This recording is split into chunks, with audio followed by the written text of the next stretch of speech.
Aku menandatangani akta nikah pada pukul 3 sore. Pukul 8 malam, aku mengenakan kebaya berwarna krem, lalu melangkah masuk ke kamar pengantin seorang pria berusia 79 tahun yang terbaring menunggu ajal di sebuah rumah sakit swasta mewah. Dan tepat pada saat pintu terbuka, aku melihatnya sedang duduk tegak, sehat, dan sadar sepenuhnya, sedang asyik bermain catur dengan seorang perawat di sampingnya. Aku membeku di tempat. Surat keterangan kondisi kritisnya masih tersimpan di dalam tasku. Pria yang menurut dokter usianya tinggal menghitung hari itu, kini sedang mengerutkan kening melihat bidak kuda di papan catur, lalu tertawa terbahak-bahak. Kalau langkahmu begitu, kamu sudah pasti kalah. Perawat muda itu menggaruk kepalanya. Saya lihat Bapak masih lebih sehat dari saya. Pria tua itu tertawa lagi. Sehat apanya? Tadi pagi saja aku disuruh para dokter itu untuk berbaring diam seperti mumi. Aku masih berdiri di ambang pintu, kedua kakiku seolah terpaku di lantai. Si perawat menoleh dan melihatku lebih dulu. Ia terkejut dan langsung berdiri. Pria tua itu pun perlahan memutar kepalanya.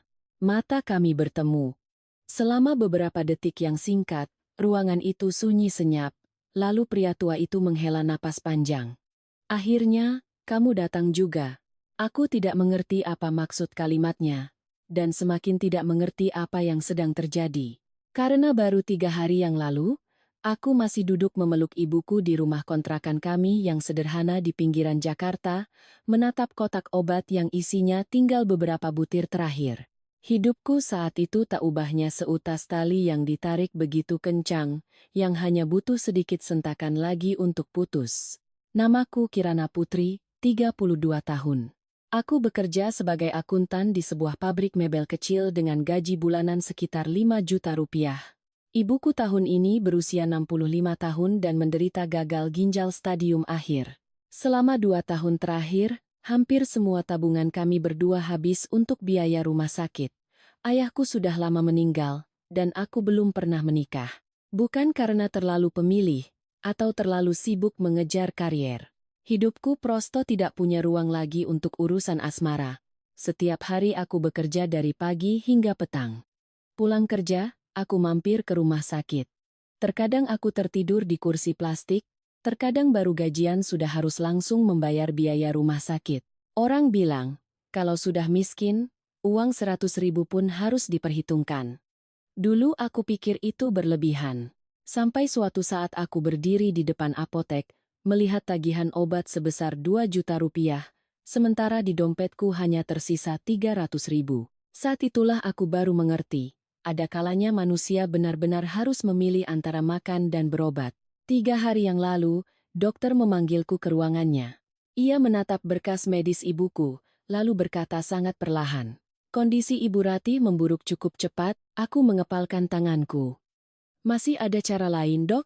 Ada. Jantungku berdebar kencang. Kami menyarankan untuk beralih ke protokol pengobatan yang baru. Berapa biayanya, Dok? Ia terdiam beberapa detik. Sekitar 200 juta rupiah untuk tahap awal. Aku merasa ada sesuatu yang pecah di dalam kepalaku. 200 juta? Saldo di rekeningku saat itu tidak lebih dari 3 juta rupiah. Menjual rumah kontrakan pun tidak akan cukup. Aku keluar dari rumah sakit, duduk lama di tangga depan. Ponselku terus bergetar. Telepon dari penagih utang pinjaman online yang dulu kuambil. Kumatikan ponselku, lalu menangis. Itulah pertama kalinya setelah bertahun-tahun aku menangis di tempat umum. Bukan karena lelah, tapi karena untuk pertama kalinya aku merasa benar-benar tidak berdaya. Malam itu, Tante Laksmi datang ke rumah. Beliau adalah sepupu jauh ibuku, dan selama ini masih sering berkunjung. Ia membawakan bubur hangat. Ibu sedang tidur, jadi kami berdua duduk di teras. Mendengar ceritaku soal biaya rumah sakit, ia terdiam sangat lama. Kemudian, dengan ragu-ragu ia berkata, "Tante tahu ada satu cara." Aku tersenyum getir. "Kalau pinjam uang, tidak usah, Tante. Kirana sudah tanya kemana-mana." Tante Laksmi menggeleng. "Bukan pinjam. Lalu apa?" Ia melihat sekeliling seolah takut ada yang mendengar. "Ada seseorang yang sedang mencari istri." Kukira aku salah dengar. "Apa? Tante, beliau sudah sangat tua. Aku tertawa. Tawa yang terdengar kering. Tante mau menjodohkanku di saat seperti ini? Dengarkan dulu Tante sampai selesai. Ia menarik kursinya mendekat. Beliau seorang pengusaha yang sangat kaya. Lalu, beliau sedang sakit parah. Aku mengerutkan kening. Kirana masih tidak mengerti. Tante Laksmi menghela napas. Keluarganya membuat sayembara. Siapapun yang bersedia menikah secara sah dengan beliau akan langsung dibantu 200 juta rupiah. Aku termangu. Angin dingin berhembus melintasi halaman kecil kami. Suara gonggongan anjing terdengar dari kejauhan. Semuanya tiba-tiba terasa sangat aneh. Kenapa harus begitu? Katanya. Beliau punya wasiat ingin ditemani seseorang di akhir hayatnya. Terdengar tidak masuk akal. Tante juga merasa begitu. Aku berdiri. Kirana tidak mau, Tante. Tante Laksmi tidak berkata apa-apa lagi. Ia hanya menatap diam ke arah kamar tempat ibuku tidur. Tatapan itu membuatku tidak nyaman. Karena di dalam hati, aku tahu betul. Ia tidak memaksa, ia hanya meletakkan sebuah pilihan di hadapanku. Keesokan paginya, dokter menelepon lagi. Kondisi ibuku terus memburuk. Katanya, jika ditunda lebih lama, kesempatan untuk sembuh akan semakin kecil. Aku meninggalkan rumah sakit. Berjalan tanpa tujuan keliling kota, baru pulang saat hari sudah gelap. Ibu sedang duduk di depan pintu. Ia tersenyum. Kamu kemana saja seharian? Kerja lembur, Bu. Jangan bohongi ibu. Aku terdiam. Ibu selalu seperti itu. Sekalipun sakit parah, ia bisa melihat segalanya. Ia menarik tanganku untuk duduk. Uangnya sudah habis, ya? Aku menunduk. Tangan kurusnya mengelus rambutku. Kalau memang tidak cukup. Ya sudah. Ibu jangan bicara begitu. Ibu hidup sampai umur segini juga sudah untung. Aku memalingkan wajah. Tenggorokanku tercekat. Ia tertawa sangat pelan. Yang paling ibu sesalkan cuma satu, belum sempat melihatmu berkeluarga. Aku tidak menjawab. Malam itu aku tidak bisa tidur. Keesokan paginya, aku menelepon Tante Laksmi. 3 jam kemudian, aku bertemu dengan pengacara dari keluarga pria itu, namanya Bapak Hartono, 79 tahun. Pemilik banyak perusahaan properti. Istrinya sudah meninggal lebih dari 10 tahun, anak-anaknya semua tinggal di luar negeri. Saat ini ia dirawat di sebuah rumah sakit swasta. Pengacara itu mendorong sebuah kontrak ke arahku. Silakan dibaca dengan teliti. Aku membaca setiap barisnya. Menikah secara sah. Bantuan pengobatan untuk ibumu sebesar 200 juta. Tidak ada tuntutan harta. Tidak ada kewajiban merawat jangka panjang. Aku membacanya 3 kali dan rasanya masih seperti mimpi yang aneh. Pengacara itu bertanya, Anda boleh berpikir lagi. Aku menatap foto ibuku di ponsel, lalu menandatangani kontrak itu. Tintanya belum kering, rekeningku sudah menerima notifikasi transfer 200 juta rupiah. Aku duduk lama sekali di bank, menatap deretan angka di layar, tanganku gemetar hingga tak sanggup memegang ponsel. Sore itu, ibu dirawat di rumah sakit dengan protokol pengobatan yang baru. Aku tidak menceritakan apapun padanya, hanya bilang aku berhasil meminjam uang. Ibu menatapku sangat lama. Mungkin ia tidak percaya, tapi ia tidak bertanya lebih lanjut. Malam harinya, setelah menyelesaikan pendaftaran pernikahan di catatan sipil, pihak keluarga mengantarku ke rumah sakit. Mereka bilang Pak Hartono sedang dalam tahap akhir dan ingin bertemu dengan istri barunya. Aku berganti pakaian dengan kebaya, berjalan menyusuri koridor panjang yang sepi.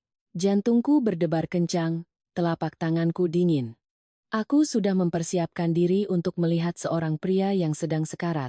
Namun, saat pintu terbuka, pemandangan di dalamnya membuat seluruh tubuhku membeku. Pak Hartono sedang duduk bermain catur, jauh lebih sehat dari yang kubayangkan. Dan yang membuat tulang punggungku lebih merinding lagi, di atas meja samping tempat tidurnya, ada sebuah map yang terbuka. Lembar pertamanya terpampang jelas tulisan, Perubahan Surat Wasiat Kelima. Tepat di bawahnya, ada daftar nama ahli waris. Namaku berada di posisi paling atas, bersama sebuah angka di sampingnya yang membuat napasku tercekat, Pak Hartono perlahan melipat papan caturnya, lalu menatap lurus ke arahku. Duduklah, nak. Ada sesuatu yang perlu ayah bicarakan malam ini juga. Beliau baru saja selesai bicara, pintu di belakangku tiba-tiba terbuka. Pintu itu terbuka dengan cepat. Refleks, aku menoleh. Seorang pria berusia sekitar 50 tahun masuk lebih dulu. Ia mengenakan setelan jas abu-abu gelap, rambutnya sudah memutih di kedua pelipis. Di belakangnya, seorang wanita berusia 40-an, posturnya tinggi langsing, wajahnya tajam dan dingin. Terakhir, seorang pemuda berusia 30-an mendorong kursi roda yang diduduki seorang nenek berambut putih. Suasana di kamar seketika berubah. Pria parubaya itu tertegun beberapa detik saat melihatku. Matanya menyapu penampilanku dari atas sampai bawah, lalu berhenti pada kebaya krem yang kukenakan. Aku bisa merasakan dengan jelas ketidaksukaan di wajahnya. Pak Hartono dengan tenang meletakkan bidak catur terakhirnya. Sudah kumpul semua? Pria parubaya itu menarik kursi dan duduk. Ayah memanggil kami semua mendadak begini, ada apa? Pak Hartono tidak langsung menjawab. Ia menatapku. Duduklah. Nak, aku masih berdiri. Pikiranku kacau balau. Sejak melangkah masuk ke kamar ini, semuanya di luar bayanganku. Pria yang katanya sekarat ternyata sehat bugar. Pertemuan di malam pengantin ini lebih terasa seperti rapat keluarga. Dan di atas meja, ada surat wasiat dengan namaku di halaman pertama. Aku menarik kursi dan duduk di ujung meja. Wanita paruh baya itu tiba-tiba bersuara. Jadi, ayah mau memperkenalkan siapa ini? Suaranya sangat lembut, begitu lembut hingga terdengar dingin. Pak Hartono menatap lurus padanya. Ini istri ayah. Ruangan hening seketika. Pemuda yang berdiri di belakang tertawa sinis, tawa yang singkat lalu langsung mati. Pria parubaya itu memijat keningnya. Ayah mau bercanda sampai kapan? Ayah tidak pernah bercanda. Gadis ini usianya baru separuh dari anak ayah. Hukum tidak melarangnya. Pria itu tercekat. Ia menoleh padaku, tatapannya kali ini bukan lagi tidak suka, melainkan seperti sedang mencari jawaban. Aku menunduk, tidak tahu harus memandang kemana. Nenek di kursi roda tiba-tiba terbatuk pelan. Suaranya bergetar. Hartono, apa ini harus sampai sejauh ini? Pak Hartono menghela napas. Kakak, aku sudah memikirkannya matang-matang. Barulah aku tahu nenek itu adalah kakak perempuannya. Wanita parubaya di sebelahnya langsung menimpali. Ayah sudah pikirkan matang-matang, atau ayah sedang dimanfaatkan orang? Kali ini ia menatap lurus ke arahku, tatapannya setajam pisau. Aku tahu aku harus menjelaskan sesuatu. Tapi semakin aku mencoba membuka mulut, tenggorokanku semakin tercekat. Jika aku berada di posisi mereka beberapa bulan lalu, mungkin aku juga akan berpikir sama. Seorang gadis 32 tahun tiba-tiba menikah dengan seorang konglomerat berusia hampir 80 tahun. Terdengar seperti cerita klasik perebut harta. Pak Hartono dengan tenang menuang air. Miranda. Wanita itu menoleh. Iya, ayah. Kamu tahu berapa uang yang dia terima? Wanita bernama Miranda itu tersenyum sinis. Pasti tidak sedikit. 200 juta. Ruangan kembali hening. Bahkan aku pun termangu. Karena beliau mengatakannya dengan begitu terus terang. Pemuda di belakang mengerutkan kening. Hanya 200 juta? Pak Hartono mengangguk. Benar. Pria parubaya di sebelahnya juga terkejut. Ayah serius? Kalau dia menginginkan uang ayah, 200 juta itu tidak ada artinya. Tak ada yang bicara. Pak Hartono menatapku. Ibumu dirawat di rumah sakit, kan? Aku mengangguk pelan. Iya, Pak. Sakit parah? Aku menunduk. Iya. Beliau terdiam beberapa detik, lalu menoleh ke anak-anaknya. Ayah memilihnya karena alasan itu. Miranda tertawa. Ayah ini sedang beramal atau menikah? Dua-duanya bukan. Beliau duduk lebih tegak, tatapannya anehnya tenang. Ayah sedang mencari seseorang yang saat melihat uang, masih bisa teringat pada ibunya. Suasana di ruangan mendadak menjadi berat. Aku tidak mengerti kenapa beliau berkata begitu, dan semakin tidak mengerti kenapa semua orang langsung terdiam. Lama sekali, barulah pria parubaya itu bersuara, "Ayah memanggil kami ke sini hanya untuk mengumumkan ini? Ada satu hal lagi." Beliau menunjuk map di atas meja. "Wasiat yang baru." Aku merasa jantungku berhenti sejenak. Miranda langsung duduk tegak. "Ayah mengubahnya lagi?" "Iya. Ini sudah yang kelima kalinya." Ayah sadar itu, pemuda di belakang melangkah maju. "Kakek, setiap kali wasiat diubah, seisi rumah pasti bertengkar." Pak Hartono tersenyum. "Makanya kali ini kakek ingin menyelesaikannya sekalian." Beliau membuka map itu. Membalik lembar demi lembar dengan sangat perlahan. Aku melihat namaku lagi. Tepat di sampingnya, ada angka yang masih membuatku syok. 5 miliar. Kukira aku salah lihat. Mataku berkunang-kunang. Aku mendekatkan wajahku, masih sama, 50 miliar rupiah. Tidak lebih, tidak kurang 1 nol pun. Punggungku terasa dingin. Miranda juga sudah melihatnya. Ia langsung berdiri. "Ayah!" Suaranya melengking. "Apa maksudnya ini?" Pria parubaya di sebelahnya juga memucat. 50 miliar? Pak Hartono menutup map itu. "Itu belum versi final. Belum final tapi ayah sudah meletakkan namanya di urutan pertama." "Memangnya kenapa?" Miranda nyaris kehilangan ketenangannya. "Ayah kenal dia baru berapa hari? Ayah baru bertemu dengannya hari ini. Dan ayah memberikan 50 miliar? Pak Hartono tersenyum. "Uang ayah, kan?" Kalimat lembut itu membuat seisi ruangan bungkam. Pemuda itu menatapku. Kali ini tatapannya bukan lagi tidak suka, melainkan penuh kecurigaan. Aku tahu aku harus mengatakan sesuatu. Aku menarik napas dalam-dalam. "Saya tidak tahu soal ini." Semua orang menoleh padaku. Aku berusaha menjaga suaraku tetap tenang. "Saya hanya menerima 200 juta untuk biaya pengobatan ibu saya. Saya tidak tahu ada nama saya di dalam wasiat." Miranda tertawa. "Siapa yang percaya?" Aku mengangkat kepala. "Ibu boleh tidak percaya. Tapi itu kebenarannya. Kenyataannya adalah kamu baru saja menikah dengan ayah saya." "Benar. Dan namamu ada di dalam wasiat.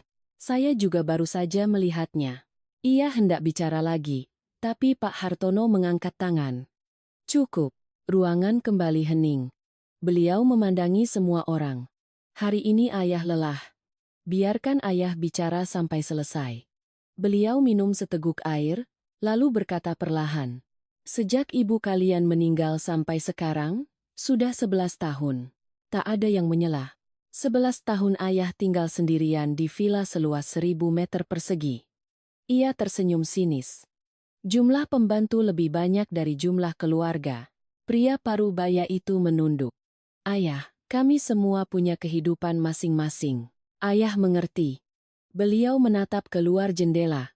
Di luar, lampu kota sudah menyala. Tapi ada malam-malam di mana ayah makan sendirian, di meja yang begitu panjang sampai suara sendok beradu dengan piring pun terdengar jelas. Ruangan hening. Aku melihat tangan Pak Hartono sedikit gemetar. Untuk pertama kalinya sejak bertemu, aku melihat sisi tua dari pria ini. Ia tidak tampak seperti seorang konglomerat yang berkuasa, ia lebih terlihat seperti seorang kakek tua yang kesepian. "Ayah tidak takut mati," katanya sangat pelan. "Yang ayah takutkan adalah jika harus hidup beberapa tahun lagi, tapi tetap tidak tahu siapa yang tulus duduk di samping ayah." Miranda memalingkan wajah. Pria parubaya itu juga tidak berkata apa-apa. Pak Hartono menutup map itu. "Hari ini sampai di sini saja." Mereka semua satu persatu berdiri. Aku juga hendak pamit keluar. Tapi tepat pada saat itu, pemuda tadi tiba-tiba mendekatiku. Ia berbisik, suaranya sangat pelan. "Jangan terlalu cepat percaya pada kakek saya." Aku terkejut. "Apa maksudmu?"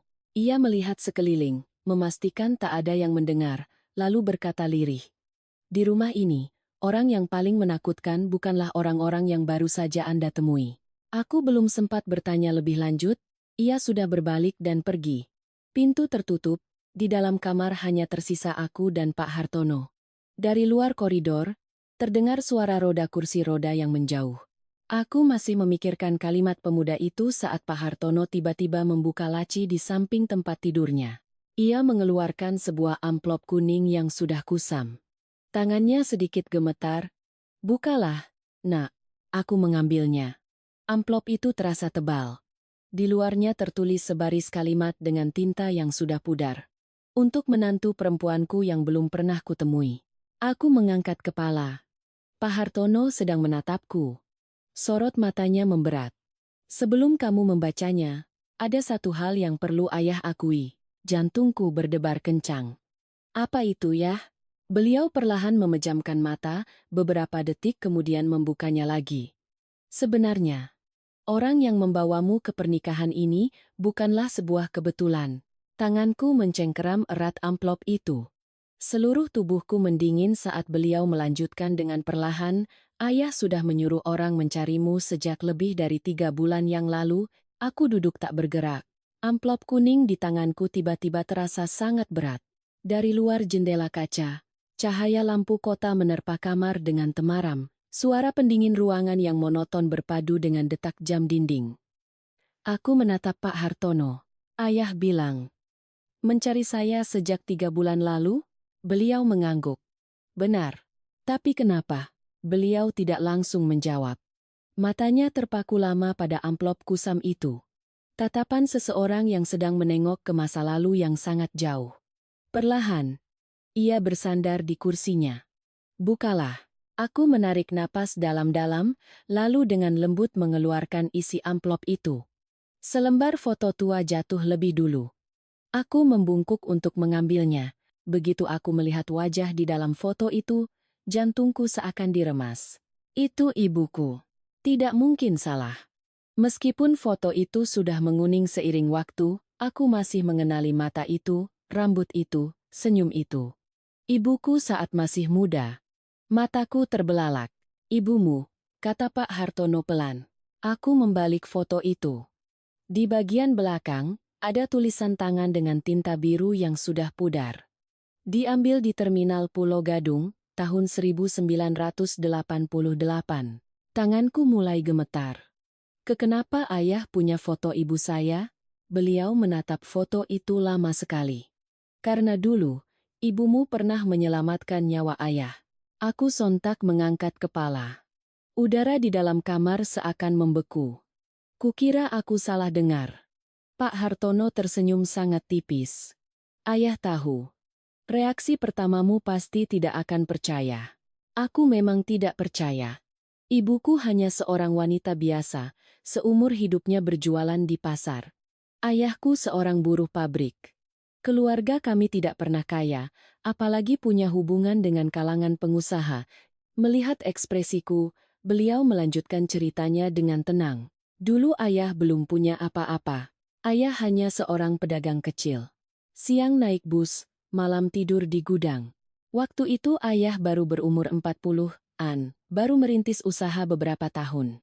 Beliau berhenti sejenak, tatapannya menerawang. "Suatu kali dalam perjalanan dari Jawa Tengah ke Jakarta, bus yang ayah tumpangi kecelakaan. Aku termangu." "Kecelakaan?" "Iya. Busnya terguling ke pinggir jalan. Banyak yang terluka. Ayah juga terjebak di dalam, darah mengalir banyak sekali." Beliau menyentuh bekas luka kecil di dekat pelipisnya. "Ini bekasnya." Aku tidak pernah membayangkan hidupnya pernah melalui masa-masa seperti itu. Dalam bayanganku, orang kaya selalu terlahir di atas. Pak Hartono melanjutkan. "Waktu itu semua orang sibuk menyelamatkan diri. Yang luka parah dibawa lebih dulu, yang lukanya ringan mencari jalan pulang sendiri. Ayah tergeletak di pinggir jalan hampir setengah hari, tidak punya telepon, tidak ada kerabat." Ia tersenyum sinis. "Uang di kantong juga hilang semua." Aku diam mendengarkan. "Ibumulah yang membawa ayah ke puskesmas." Aku menggeleng pelan. Saya tidak pernah dengar ibu cerita. Karena beliau tidak pernah menganggap itu sebagai hal besar. Beliau menatap foto itu. Tapi bagi ayah, itu berbeda. Tenggorokanku tercekat. Beliau mengeluarkan selembar kertas tua dari amplop. "Ini surat keterangan rawat inapnya waktu itu." Aku mengambilnya. Nama pasien, Hartono Wijoyo. Tanggalnya hampir 40 tahun yang lalu. Di bagian penjamin biaya, ada sebuah nama, Ratih Susanti. Nama ibuku, aku duduk membeku. Sejak kecil hingga dewasa, ibu tidak pernah menceritakan ini. Tidak sekalipun. Pak Hartono tersenyum tipis. Dulu ibumu masih sangat muda.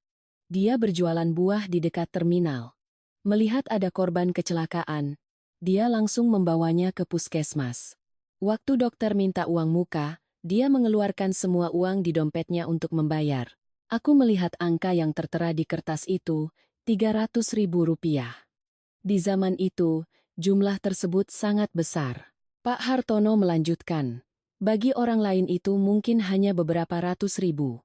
Bagi ibumu saat itu adalah tabungannya selama hampir 2 bulan. Aku menggenggam erat kertas itu, mataku perih. Aku kenal ibuku. Ia memang bisa melakukan itu. Ia selalu seperti itu. Pernah di rumah hanya tersisa beberapa puluh ribu, tapi ia masih membelikan nasi untuk penjual lotre. Pernah membawa orang asing yang pingsan ke rumah sakit lalu diam-diam pulang. Dulu aku sering memarahinya karena terlalu baik. Ibu hanya tersenyum.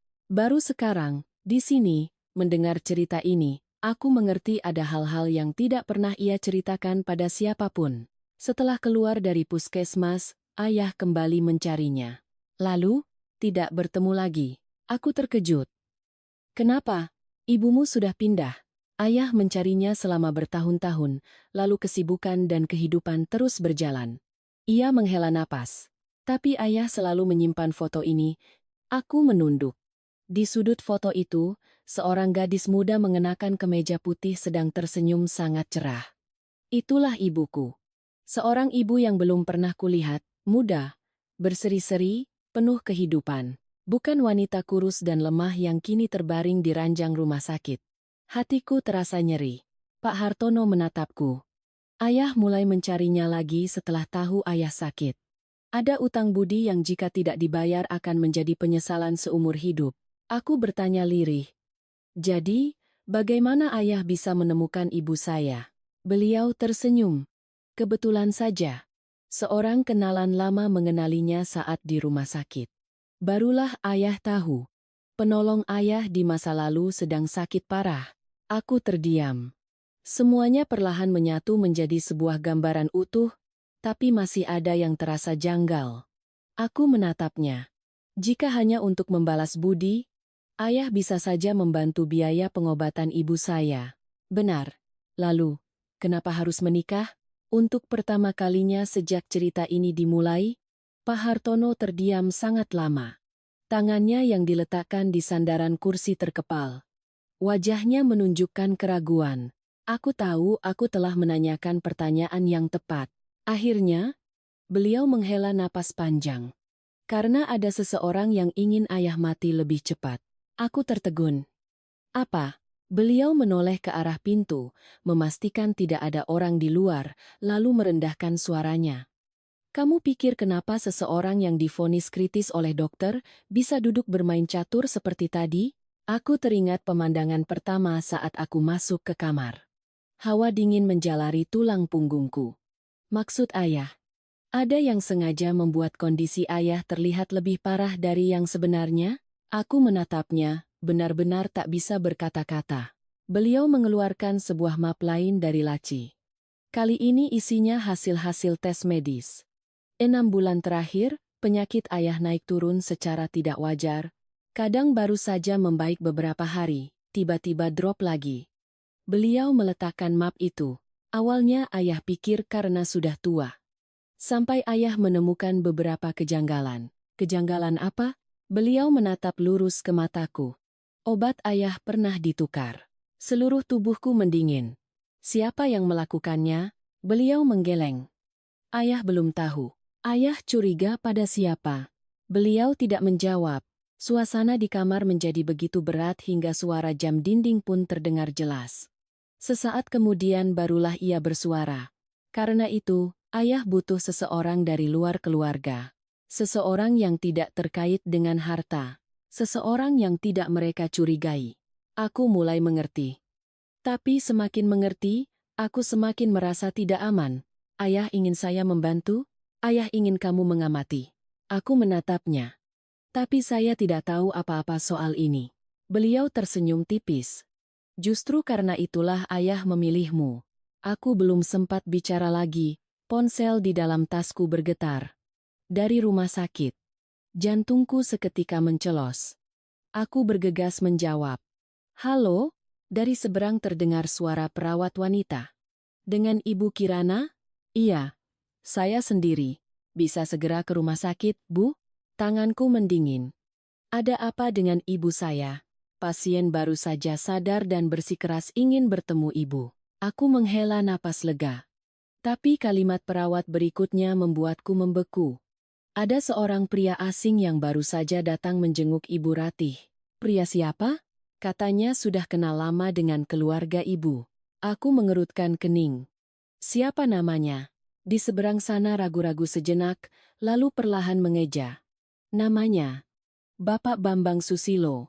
Gelas di atas meja di tangan Pak Hartono tiba-tiba jatuh ke lantai. Prang! Pecahan kaca berhamburan. Wajahnya memucat drastis. Aku belum pernah melihatnya bereaksi seperti ini. Ia langsung berdiri, bibirnya bergetar. Dia masih hidup? Aku belum mengerti apa yang terjadi, tapi Pak Hartono sudah menyambar jasnya. Sorot matanya saat itu penuh dengan kepanikan. Dan itulah pertama kalinya aku melihat seorang pria berpengalaman berusia hampir 80 tahun benar-benar ketakutan. Suara pecahan kaca masih berdengung di telingaku saat Pak Hartono bergegas mengenakan jasnya. Selama beberapa jam yang singkat ini, aku telah melihatnya tenang menghadapi tuduhan anak-anaknya, tenang soal harta miliaran, bahkan tenang saat bicara tentang kematian. Tapi hanya dengan satu nama, raut wajahnya berubah total. Aku belum sempat bertanya apa-apa, ia sudah melangkah ke pintu. Ikut ayah. Kemana ya? Ke rumah sakit. Aku bergegas mengambil tas dan mengikutinya. Di koridor, perawat muda tadi sedang berjaga. Ia terkejut melihat Pak Hartono. Bapak mau kemana malam-malam begini? Ada urusan mendesak. Dokter bilang Bapak harus. Nanti aku kembali untuk dimarahi, potongnya. Beliau berjalan sangat cepat. Cepat hingga aku harus sedikit berlari untuk mengimbanginya. Sampai di parkiran, sopir pribadinya sudah menunggu. Mobil melaju menembus malam. Sepanjang jalan, Pak Hartono nyaris tidak bicara. Cahaya lampu jalanan silih berganti menerpa wajahnya. Tangannya yang diletakkan di lutut terkepal erat. Aku memberanikan diri bertanya. Bapak Bambang Susilo itu? Siapa? Yah, beliau terdiam lama sekali sebelum akhirnya bersuara. Orang yang ayah kira sudah meninggal lebih dari 30 tahun yang lalu. Aku terdiam. Meninggal? Iya. Mobil berhenti di lampu merah. Beliau menatap keluar jendela. Jika dia benar-benar muncul, banyak hal akan berubah. Ada hubungannya dengan ibu saya. Beliau menoleh menatapku. Ada. Dengan ayah juga ada. Aku semakin bingung. Tapi melihat raut wajahnya, aku tahu ini bukan saat yang tepat untuk bertanya lebih lanjut. Mobil kembali melaju. Sekitar 40 menit kemudian, kami tiba di rumah sakit. Aku berlari lebih dulu. Yang paling kukhawatirkan adalah ibuku. Sampai di depan kamar perawatan, aku melihatnya sedang duduk bersandar di bantal. Wajahnya masih pucat, tapi semangatnya terlihat jauh lebih baik. Begitu melihatku, mata ibu langsung tertuju ke belakangku, lalu ia tertegun. Aku menoleh. Pak Hartono berdiri tepat di ambang pintu. Keduanya saling menatap. Sebuah keheningan yang aneh menyelimuti ruangan. Mata ibuku perlahan melebar, tangannya yang memegang gelas air mulai gemetar. Mas Hartono, aku membeku. Pak Hartono juga tidak berbeda. Pria berusia 79 tahun itu menatap ibuku sangat lama, matanya perlahan memerah. Ratih, aku belum pernah melihat ibuku berekspresi seperti itu. Bukan sekadar kaget, bukan juga takut. Lebih seperti perasaan seseorang yang baru saja bertemu kembali dengan bagian dari kenangan yang telah terkubur sangat dalam. Ibu meletakkan gelasnya. Kamu benar-benar masih hidup? Pak Hartono tersenyum getir. Seharusnya aku yang menanyakan itu padamu. Aku berdiri di antara mereka, kepalaku kosong. Dari apa yang kudengar, Jelas mereka saling mengenal. Bukan sekadar hubungan penolong dan korban kecelakaan, tapi hubungan yang sangat dalam. Sangat lama, ibuku menoleh padaku. Kirana, bisa tinggalkan kami sebentar? Aku termangu. Bu, ibu mau bicara berdua dengan Om Hartono. Aku belum pernah melihat ibuku bersikap seproaktif ini. Akhirnya aku mengangguk dan perlahan melangkah keluar. Pintu tertutup. Aku duduk di kursi plastik di koridor. Pikiranku dipenuhi ribuan pertanyaan. Kenapa ibu mengenal Pak Hartono? Kenapa Pak Hartono menyimpan foto ibu selama puluhan tahun? Kenapa mendengar nama Bambang Susilo ia begitu panik? Dan yang terpenting, di mana pria itu sekarang? Aku mengeluarkan ponsel dan menelepon perawat tadi. Suster, pria yang tadi menjenguk ibu saya di mana? Sudah pergi, Bu. Pergi kapan? Sekitar 20 menit yang lalu. Aku kecewa. Apa dia meninggalkan sesuatu? Ada. Apa? Sebuah amplop. Jantungku berdebar kencang. Di mana amplopnya? Ada pada Ibu Ratih. Aku menatap pintu kamar yang tertutup. Perasaan tidak enak semakin menjadi-jadi. Hampir 1 jam kemudian, pintu kamar baru terbuka. Pak Hartono keluar lebih dulu. Wajahnya tampak sangat lelah, tapi sorot matanya berbeda. Tidak lagi panik seperti di mobil. Aku berdiri. Yah? Beliau mengangguk pelan.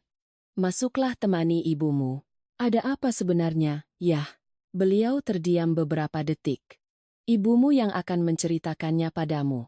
Setelah berkata begitu, ia berbalik dan berjalan ke ujung koridor. Punggung tuanya tiba-tiba membuatku merasa ia begitu kesepian. Aku masuk ke kamar. Ibu sedang duduk di tepi ranjang, di tangannya ada sebuah amplop putih. Aku menarik kursi dan duduk. Ibu, kenal Pak Hartono sudah lama? Ibu menatap amplop itu, lalu mengangguk. Kenal. Bagaimana? Ia menghela napas. Dulu waktu masih muda. Jantungku sedikit mencelos. Sebuah firasat aneh melintas. Ibu. Pernah mencintainya? Ibu mengangkat kepala menatapku. Di matanya yang sudah berkerut itu, muncul seulas senyum sedih. Ibu pernah hampir menikah dengannya. Aku membeku. Telingaku berdengung. Lama sekali baru aku bisa bersuara. Apa? Apa kata ibu? Ia menatap keluar jendela. Di luar, malam sudah larut. Cahaya dari gedung-gedung jauh menerpa kamar. Dulu ibu berumur 22 tahun. Dia lebih tua belasan tahun dari ibu. Keluarga kami berdua menentang. Aku diam, tidak berani menyela. Ibu bercerita dengan perlahan. Dulu Pak Hartono hanya seorang pedagang, belum punya apa-apa. Mereka bertemu di terminal, lalu jatuh cinta.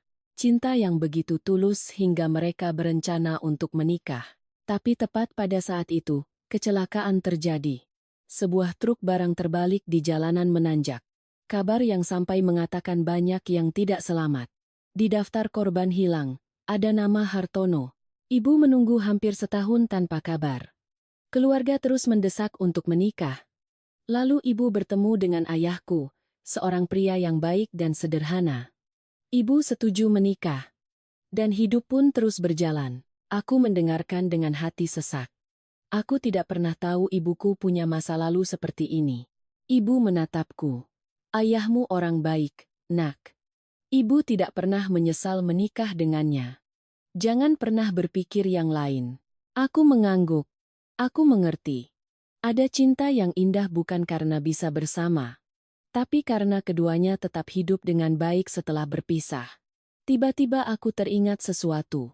Lalu, siapa itu Bambang Susilo? Senyum di bibir ibu seketika lenyap. Ia menggenggam erat amplop di tangannya.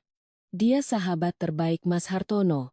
Lalu, dia juga orang terakhir yang bertemu Mas Hartono sebelum kecelakaan itu. Aku menatap ibuku. Firasat buruk menyelinap di benakku. Orang itu kenapa? Bu, ibu merendahkan suaranya. Setelah kecelakaan itu, dia menghilang. Menghilang? Iya. Lalu kenapa sekarang muncul lagi? Ibu menggeleng. Ibu tidak tahu. Lalu ia menyerahkan amplop itu padaku. Bacalah. Aku mengambilnya. Surat itu hanya berisi beberapa baris tulisan tangan yang gemetar. Ratih, aku masih hidup. Aku tahu Hartono juga masih hidup. Ada yang ingin mencelakainya. 35 tahun yang lalu aku telah melakukan satu kesalahan. Kali ini aku tidak bisa diam lagi. Berikan surat ini pada Hartono. Aku akan menghubunginya lagi. Di bawahnya tertera tanda tangan, Bambang Susilo. Aku selesai membacanya. Telapak tanganku dingin. Ruang perawatan mendadak menjadi sangat sunyi. Tepat pada saat itu, ponselku bergetar. Nomor tak dikenal, aku ragu-ragu sejenak, lalu menjawabnya. Dari seberang terdengar suara pria yang serak. Ini Kirana? Iya. Jangan tutup teleponnya. Aku duduk lebih tegak. Anda siapa? Saya Bambang Susilo. Jantungku seakan berhenti berdetak. Ibuku juga memucat. Pria itu melanjutkan. Waktu saya tidak banyak lagi. Anda di mana? Itu tidak penting. Di seberang terdengar suara angin yang kencang, seolah ia sedang berada di luar ruangan. Dengarkan baik-baik. Orang yang ingin mencelakai Hartono tidak jauh. Apa maksud Anda? Dia ada di dalam keluarganya sendiri. Aku mencengkeram ponselku. Siapa? Di seberang sana hening selama beberapa detik, lalu terdengar suara aneh, seperti pintu mobil yang dibanting. Diikuti oleh suara orang berteriak dan langkah kaki yang gaduh. Suara Pak Bambang tiba-tiba menjadi panik. Mereka menemukanku. Siapa? Dengarkan baik-baik. Aku langsung berdiri. Bicara Pak. Siapa orangnya? Sebuah suara benturan yang sangat keras terdengar dari seberang. Panggilan tiba-tiba terputus. Layar ponselku menjadi gelap. Aku segera menelepon kembali. Nomor yang Anda tuju tidak dapat dihubungi. Sementara itu, di koridor rumah sakit, seorang pria berseragam petugas keamanan berdiri membelakangi pintu kamar. Ia perlahan menarik topinya lebih rendah, lalu diam-diam pergi. Di pergelangan tangannya, samar-samar terlihat sebuah tato elang berwarna hitam. Aku menatap lekat layar ponsel yang panggilannya telah terputus. Tanganku dingin. Di dalam kepala, kalimat Pak Bambang yang belum selesai terus terngiang. Siapa orangnya? Hanya kurang beberapa kata lagi. Hanya beberapa kata, tapi semuanya terputus begitu saja. Ibuku duduk di ranjang, wajahnya pucat pasi. Ia belum pernah bertemu lagi dengan pria itu selama lebih dari 30 tahun, dan sekarang kemunculannya justru meninggalkan sepucuk surat yang penuh kecemasan. Aku mencoba menelepon lagi beberapa kali, tetap tidak tersambung. Perasaan tidak nyaman semakin menjadi-jadi. Seseorang yang hilang puluhan tahun tiba-tiba muncul, baru saja menyebut ada yang ingin mencelakai Pak Hartono, lalu ia sendiri mengalami musibah. Jika semua ini hanya kebetulan, aku benar-benar tidak tahu harus menjelaskannya bagaimana. Tepat pada saat itu, ponselku bergetar lagi. Kali ini dari Pak Hartono. Aku segera menjawab. Yah, Kirana, kamu masih sama ibu? Iya. Yah. Ayah kesini sekarang. Suaranya terdengar sangat mendesak. 10 menit kemudian, beliau muncul di depan pintu kamar bersama sopir pribadinya. Aku menceritakan seluruh isi percakapan telepon tadi. Setelah selesai mendengar, wajah Pak Hartono menjadi sangat muram. Ia duduk terdiam lama sekali, tatapannya kosong. Ibuku menatapnya. Mas, bagaimana menurutmu? Mungkin Bambang tahu sesuatu tentang kejadian dulu. Bukan hanya dulu. Beliau mengepalkan kedua tangannya. Mungkin juga tentang apa yang terjadi sekarang.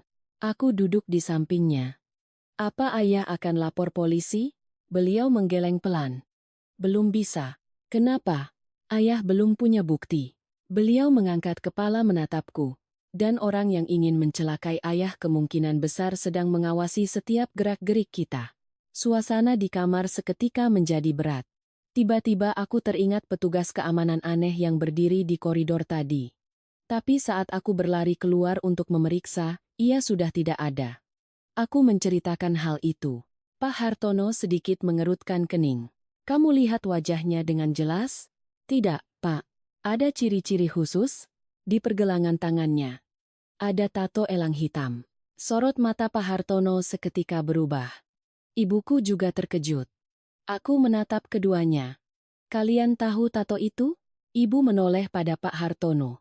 Beliau terdiam sejenak sebelum menghela napas. Sepertinya ini memang bukan kebetulan. Aku semakin tidak mengerti. Tato itu artinya apa? Ya, beliau menatap keluar jendela. Dulu waktu masih muda, ayah pernah bekerja sama dengan sebuah kelompok ekspedisi angkutan barang.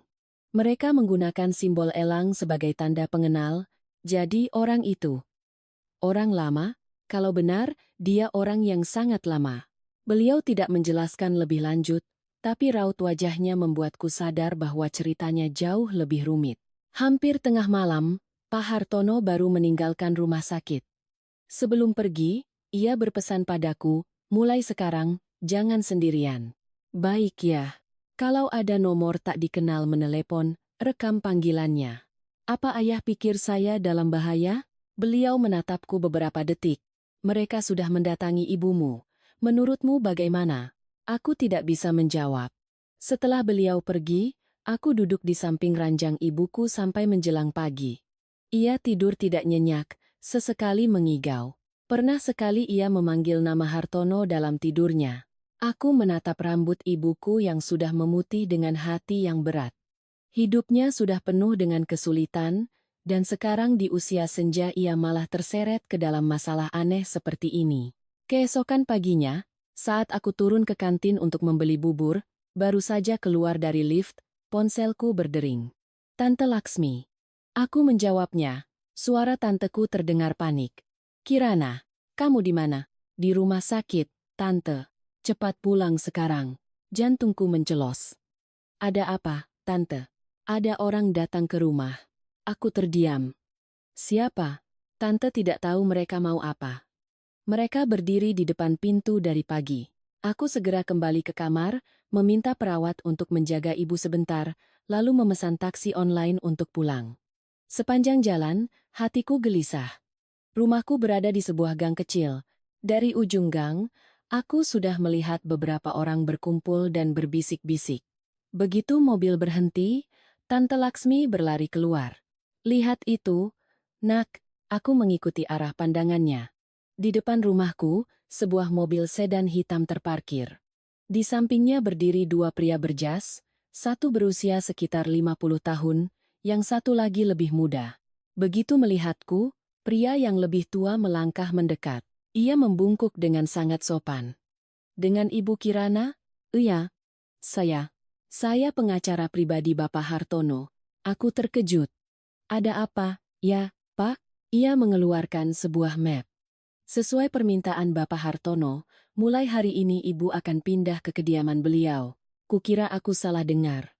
Apa, Pak? Ini surat-suratnya. Kenapa harus pindah? Ia melihat sekeliling, lalu merendahkan suaranya. Karena Bapak Hartono menganggap di sini sudah tidak aman lagi. Aku berdiri membeku. Tante Laksmi di sebelahku juga termangu. Tapi, ibu saya masih di rumah sakit. Kami sudah mengatur antar jemput. Aku masih ragu-ragu saat ponselku bergetar. Pak Hartono. Aku berjalan sedikit menjauh. Halo, Yah, kamu sudah terima berkasnya? Sudah. Yah, pindahlah ke sini. Apa harus secepat ini? Lebih cepat lebih baik. Suaranya terdengar sangat serius. Aku belum pernah mendengarnya seperti ini. Ada sesuatu yang terjadi. Yah, di seberang sana hening. Beberapa detik kemudian beliau menjawab. Tadi malam, ruang kerja ayah dibobol. Aku membeku. Ada yang hilang? Belum tahu. Polisi? Ayah urus sendiri dulu. Beliau berhenti sejenak. Tapi yang ayah khawatirkan bukan dokumen. Lalu apa? Ada yang mencari surat wasiat yang asli. Seluruh tubuhku mendingin. Barulah saat ini aku benar-benar mengerti betapa seriusnya masalah ini. Sore itu, aku mengemasi beberapa helai pakaian. Rumah kecil yang telah menjadi duniaku selama lebih dari 20 tahun tiba-tiba terasa asing. Tante Laksmi membantuku mengunci pintu. Sebelum aku masuk mobil, ia memegang tanganku. Hati-hati, ya, nak. Ija, tante. Tante rasa ini pertanda tidak baik. Aku tersenyum tipis. Kirana juga merasa begitu. Tante Laksmi menghela napas. Orang kecil seperti kita ini hanya ingin hidup tenang, siapa sangka malah tersangkut urusan orang kaya. Kalimat itu membuatku tertawa. Sebuah tawa langka di tengah hari-hari yang penuh ketegangan. Memang benar, hidup ini terkadang aneh. Sebulan lalu aku masih pusing memikirkan uang obat jutaan rupiah, sekarang aku akan melangkah masuk ke dalam villa seorang konglomerat. Mobil berjalan hampir 1 jam, akhirnya berhenti di depan sebuah gerbang megah. Aku menatap villa di hadapanku dan merasa seperti sedang menonton film. Halaman yang luas, kolam ikan koi, taman bunga, deretan lampu yang membentang hingga ke ujung jalan masuk. Para asisten rumah tangga sudah berbaris menunggu. Aku turun dari mobil, masih merasa tidak nyata. Seorang wanita berusia 50-an mendekat. "Selamat datang, Nyonya." Aku terkejut. Saya Bi Asih, kepala pelayan di sini." Aku merasa canggung. "Panggil saya Kirana saja, Bi." Bi Asih tersenyum ramah. "Tuan besar sudah menunggu." Aku mengikutinya masuk. Villa itu begitu luas hingga kami berjalan cukup lama menyusuri koridor. Akhirnya, kami berhenti di depan sebuah ruang kerja. Pintu terbuka. Pak Hartono sedang duduk membaca berkas. Selain beliau, ada orang lain di sana. Pemuda yang berbisik memperingatkanku di malam pertama. Begitu melihatku, ia berdiri. "Selamat sore, Tante." Pak Hartono memperkenalkan. "Ini Dimas, cucu ayah." Aku mengangguk. Dimas tersenyum. "Kita bertemu lagi." Aku teringat kalimatnya tempo hari. "Orang yang paling menakutkan bukanlah orang-orang yang baru saja Anda temui." Aku hendak bertanya lebih lanjut, tapi Dimas tiba-tiba meletakkan sebuah amplop di atas meja. "Kakek, ini hasilnya. Baru saja saya ambil dari rekaman CCTV." Pak Hartono membuka amplop itu, mengeluarkan beberapa lembar foto. Raut wajahnya seketika berubah. Aku ikut melihat. Foto-foto itu menunjukkan seorang pria menyelinap masuk ke ruang kerja Pak Hartono tengah malam. Dan yang membuatku tertegun adalah wajah pria itu sangat kukenal. Ku pernah bertemu dengannya baru 2 hari yang lalu. Dia adalah pria parubaya yang menentang pernikahanku di malam pertama. Pria yang dipanggil Pak Hartono dengan sebutan anakku. Ruangan menjadi sunyi senyap. Aku menatap lekat foto di atas meja. Pria di dalam foto itu jelas Bapak Wibowo, tidak mungkin salah. Rambutnya yang mulai memutih, posturnya yang tinggi, jam tangan perak di pergelangan tangannya, dan terutama, tato elang yang samar-samar terlihat di balik manset kemejanya. Aku ingat betul, tato yang sama persis dengan yang kulihat di pergelangan tangan petugas keamanan aneh di depan kamar ibuku. Hawa dingin menjalari tulang punggungku. Jika semua detail ini disambungkan, ceritanya mengarah ke arah yang jauh lebih mengerikan dari yang kubayangkan. Pak Hartono masih duduk diam, tangannya diletakkan di atas tumpukan foto itu, wajahnya tak menunjukkan ekspresi apapun. Justru ketenangannya itulah yang membuat suasana terasa semakin berat. Dimas yang pertama angkat bicara. "Kakek masih mau bilang ini hanya salah paham?" Pak Hartono menghela napas pelan. "Dari mana kamu dapat foto-foto ini?" "Dari kamera pengawas cadangan." "Kamera cadangan?" "Iya." Dimas menarik kursi dan duduk. "Tahun lalu, kakek pernah curiga ada yang masuk ke ruang kerja, jadi saya pasang satu sistem lagi secara diam-diam." Pak Hartono sedikit terkejut. "Kenapa tidak bilang pada kakek?" Dimas tersenyum. "Karena waktu itu kakek tidak percaya ada yang mau mencelakai kakek." Pak Hartono menggelengkan kepala. "Anak ini." Dimas tidak tersenyum lagi. "Kalau saya tidak melakukannya, sekarang kita tidak akan punya bukti apa-apa." Aku memandangi kakek dan cucu itu. Ini pertama kalinya aku melihat seseorang berbicara begitu terus terang pada Pak Hartono. Tapi dalam suara Dimas, tidak ada nada kurang ajar, yang ada hanya kekhawatiran, kekhawatiran yang tulus. Pak Hartono mengambil foto terakhir. "Wibowo masuk ke ruang kerjaku jam 2 pagi. "Betul, Kek. Apa yang dia ambil?" "Tidak ada." Aku terkejut. "Kenapa tidak ada?" Dimas menoleh padaku. "Karena berangkasnya kosong." Aku termangu. Pak Hartono tersenyum tipis. "Ayah sudah memindahkan semua dokumen penting sejak lama." Dimas mengangguk. "Untung saja kakek melakukannya." Suasana di ruangan sedikit mereda, tapi di dalam benakku muncul pertanyaan lain. Jika yang ingin mencelakai Pak Hartono benar-benar Pak Wibowo, apa alasannya? Dia adalah putra kandungnya, seorang pria berusia 50-an, punya karier dan keluarga sendiri. Kenapa harus melakukan ini? Seolah bisa membaca pikiranku, Pak Hartono bersuara. Kamu pasti bingung, kan, nak? Aku mengangguk. Beliau termenung. Ayah juga dulu begitu. Sampai 2 tahun yang lalu, Dimas sedikit menunduk. Sepertinya ia sudah tahu cerita ini. Pak Hartono menatap ke halaman luas di luar jendela. Waktu itu perusahaan sedang sulit. Satu proyek besar macet. Wibowo datang pada ayah, mau pinjam uang. Aku menyimak dengan saksama. Dia minta 300 miliar. Aku nyaris menjatuhkan gelas air. 300 miliar. Angka itu jauh melampaui apapun yang pernah kubayangkan. Pak Hartono masih tenang. Ayah setuju. Lalu, setahun kemudian, ayah baru tahu uang itu tidak pernah masuk ke proyek. Dimas menimpali. Om Wibowo membawanya untuk investasi di tempat lain. Gagal total. Hampir habis semua. Aku membeku. Pak Hartono memejamkan mata. Dia menyembunyikannya dari ayah sangat lama. Sampai penagih utang datang ke kantor. Ruangan hening. Aku mulai mengerti. Uang. Lagi-lagi uang, sesuatu yang bisa mengubah kerabat menjadi orang asing. Pak Hartono menatap foto di tangannya. Ayah tidak menyalahkannya karena gagal bisnis, yang tidak bisa ayah terima adalah dia terus gali lubang tutup lubang dengan pinjaman rentenir. Dimas menggeleng. Semakin ditutup, semakin dalam. Benar. Tiba-tiba aku teringat wanita bernama Miranda. Lalu, bagaimana dengan Ibu Miranda? Dimas tertawa, tawa yang sedikit pahit. Tante Miranda? Oh, beliau tidak serakah. Aku terkejut. Tidak serakah. Iya. Dimas bersandar di kursinya. Beliau hanya terlalu gengsi. Aku tidak mengerti. Ia melanjutkan. Tante selalu ingin menunjukkan pada semua orang bahwa keluarga mereka adalah keluarga yang sempurna. Karena itu, masalah utang piutang ayah disembunyikan rapat-rapat selama bertahun-tahun.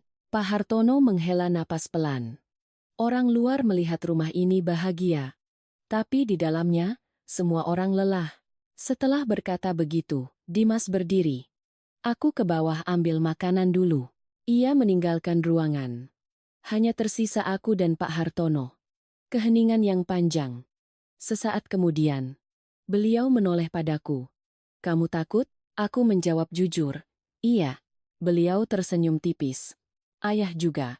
Aku sedikit heran. Ayah juga bisa takut? Orang tua justru lebih mudah takut. Beliau menatap tangannya yang sudah keriput. Anak muda kehilangan uang masih bisa dicari lagi. Orang tua kehilangan kepercayaan. Sulit sekali. Aku tidak tahu harus berkata apa. Karena sorot matanya saat itu membuatku merasa lebih kasihan daripada takut. Pria kaya raya ini sebenarnya lebih kesepian dari yang kukira. Tepat pada saat itu, pintu diketuk. Bi Asih masuk. Tuan besar. Ada apa, Bi? Bapak Wibowo datang. Aku dan Pak Hartono serempak mengangkat kepala. Suasana langsung menegang. Jam segini? Iya, Tuan. Datang sendiri. Ada Ibu Miranda juga. Pak Hartono tersenyum tipis, senyum yang aneh. Suruh mereka masuk.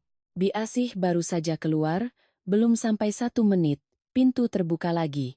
Pak Wibowo masuk lebih dulu, diikuti oleh Ibu Miranda. Keduanya tampak tergesa-gesa, begitu melihatku, sorot mata Ibu Miranda menajam sejenak, tapi kali ini ia tidak mengatakan apa-apa. Pak Wibowo menarik kursi. Ayah memanggil saya, ada apa? Pak Hartono menatap putranya. Bukan ayah yang panggil. Pak Wibowo sedikit terdiam. Lalu siapa? Kamu datang sendiri. Ruangan seketika hening. Aku merasa kakek. Dan anak ini sedang berbicara dengan makna tersembunyi di setiap kalimatnya. Pak Wibowo tertawa canggung. Saya dengar tadi malam ada maling. Iya. Ada yang hilang? Tidak ada. Syukurlah kalau begitu. Pak Hartono mengangguk. Memang, syukurlah. Mata mereka bertemu, hanya sekejap, tapi cukup bagiku untuk merasakan ketegangannya. Ibu Miranda yang duduk di sebelah tiba-tiba bersuara. Ayah, soal wasiat itu, belum saatnya dibicarakan. Nanti kalau sudah waktunya, ayah akan panggil. Bibir Ibu Miranda terkatup rapat, tidak bicara lagi. Tepat pada saat itu, ponsel Pak Wibowo berdering. Ia melihat layarnya, raut wajahnya sedikit berubah. Maaf, ayah. Saya izin angkat telepon di luar. Silakan. Pak Wibowo melangkah ke koridor. Pintu tertutup. Tanpa sengaja aku melihatnya melalui panel kaca di pintu. Ia berbicara dengan sangat tergesa-gesa. Terus menoleh ke kanan dan ke kiri. Sesaat kemudian ia bahkan membalikkan badan seolah takut ada yang membaca gerak bibirnya. Aku merasa aneh, tapi sebelum sempat berpikir lebih jauh, ponselku bergetar. Nomor tak dikenal. Aku menatap layarnya. Entah kenapa jantungku berdebar kencang. Aku menjawabnya. Halo? Dari seberang terdengar suara wanita yang sangat pelan, seperti sedang berbisik, dengan Ibu Kirana? Iya. Saya perawat di rumah sakit ibu Anda. Aku langsung berdiri. Ibu saya kenapa? Ibu Ratih tidak apa-apa. Aku menghela napas lega. Lalu ada apa? Suara wanita itu bergetar. Hari ini, ada seseorang yang masuk ke kamarnya. Siapa? Saya tidak tahu. Orang itu berdiri sangat lama di samping tempat tidur. Punggungku mendingin. Lalu, waktu saya kembali, orang itu sudah pergi. Ada yang aneh. Wanita itu terdiam beberapa detik, lalu berbisik. Saya lihat. Orang itu memasukkan sesuatu ke dalam laci meja di samping tempat tidur. Aku mencengkeram ponselku. Apa itu? Sebuah amplop. Jantungku berdebar kencang. Sudah suster buka? Belum. Jangan disentuh. Tapi, saya segera ke sana. Aku baru saja menutup telepon, pintu ruang kerja tiba-tiba terbuka dengan kasar. Pak Wibowo masuk dari koridor, wajahnya pucat pasi, keringat membasahi keningnya. Ini pertama kalinya aku melihatnya sepanik ini. Ia menatap lurus ke arah Pak Hartono, suaranya serak. Ayah, ada apa? Orang dari bank baru saja menelepon. Lalu, Pak Wibowo menelan ludah. Pak Bambang muncul. Seisi ruangan membeku. Pak Hartono langsung berdiri. Sementara itu, Pak Wibowo melanjutkan dengan satu kalimat yang membuat kami semua tertegun. Dan dia sedang memegang surat perjanjian asli dari 35 tahun yang lalu.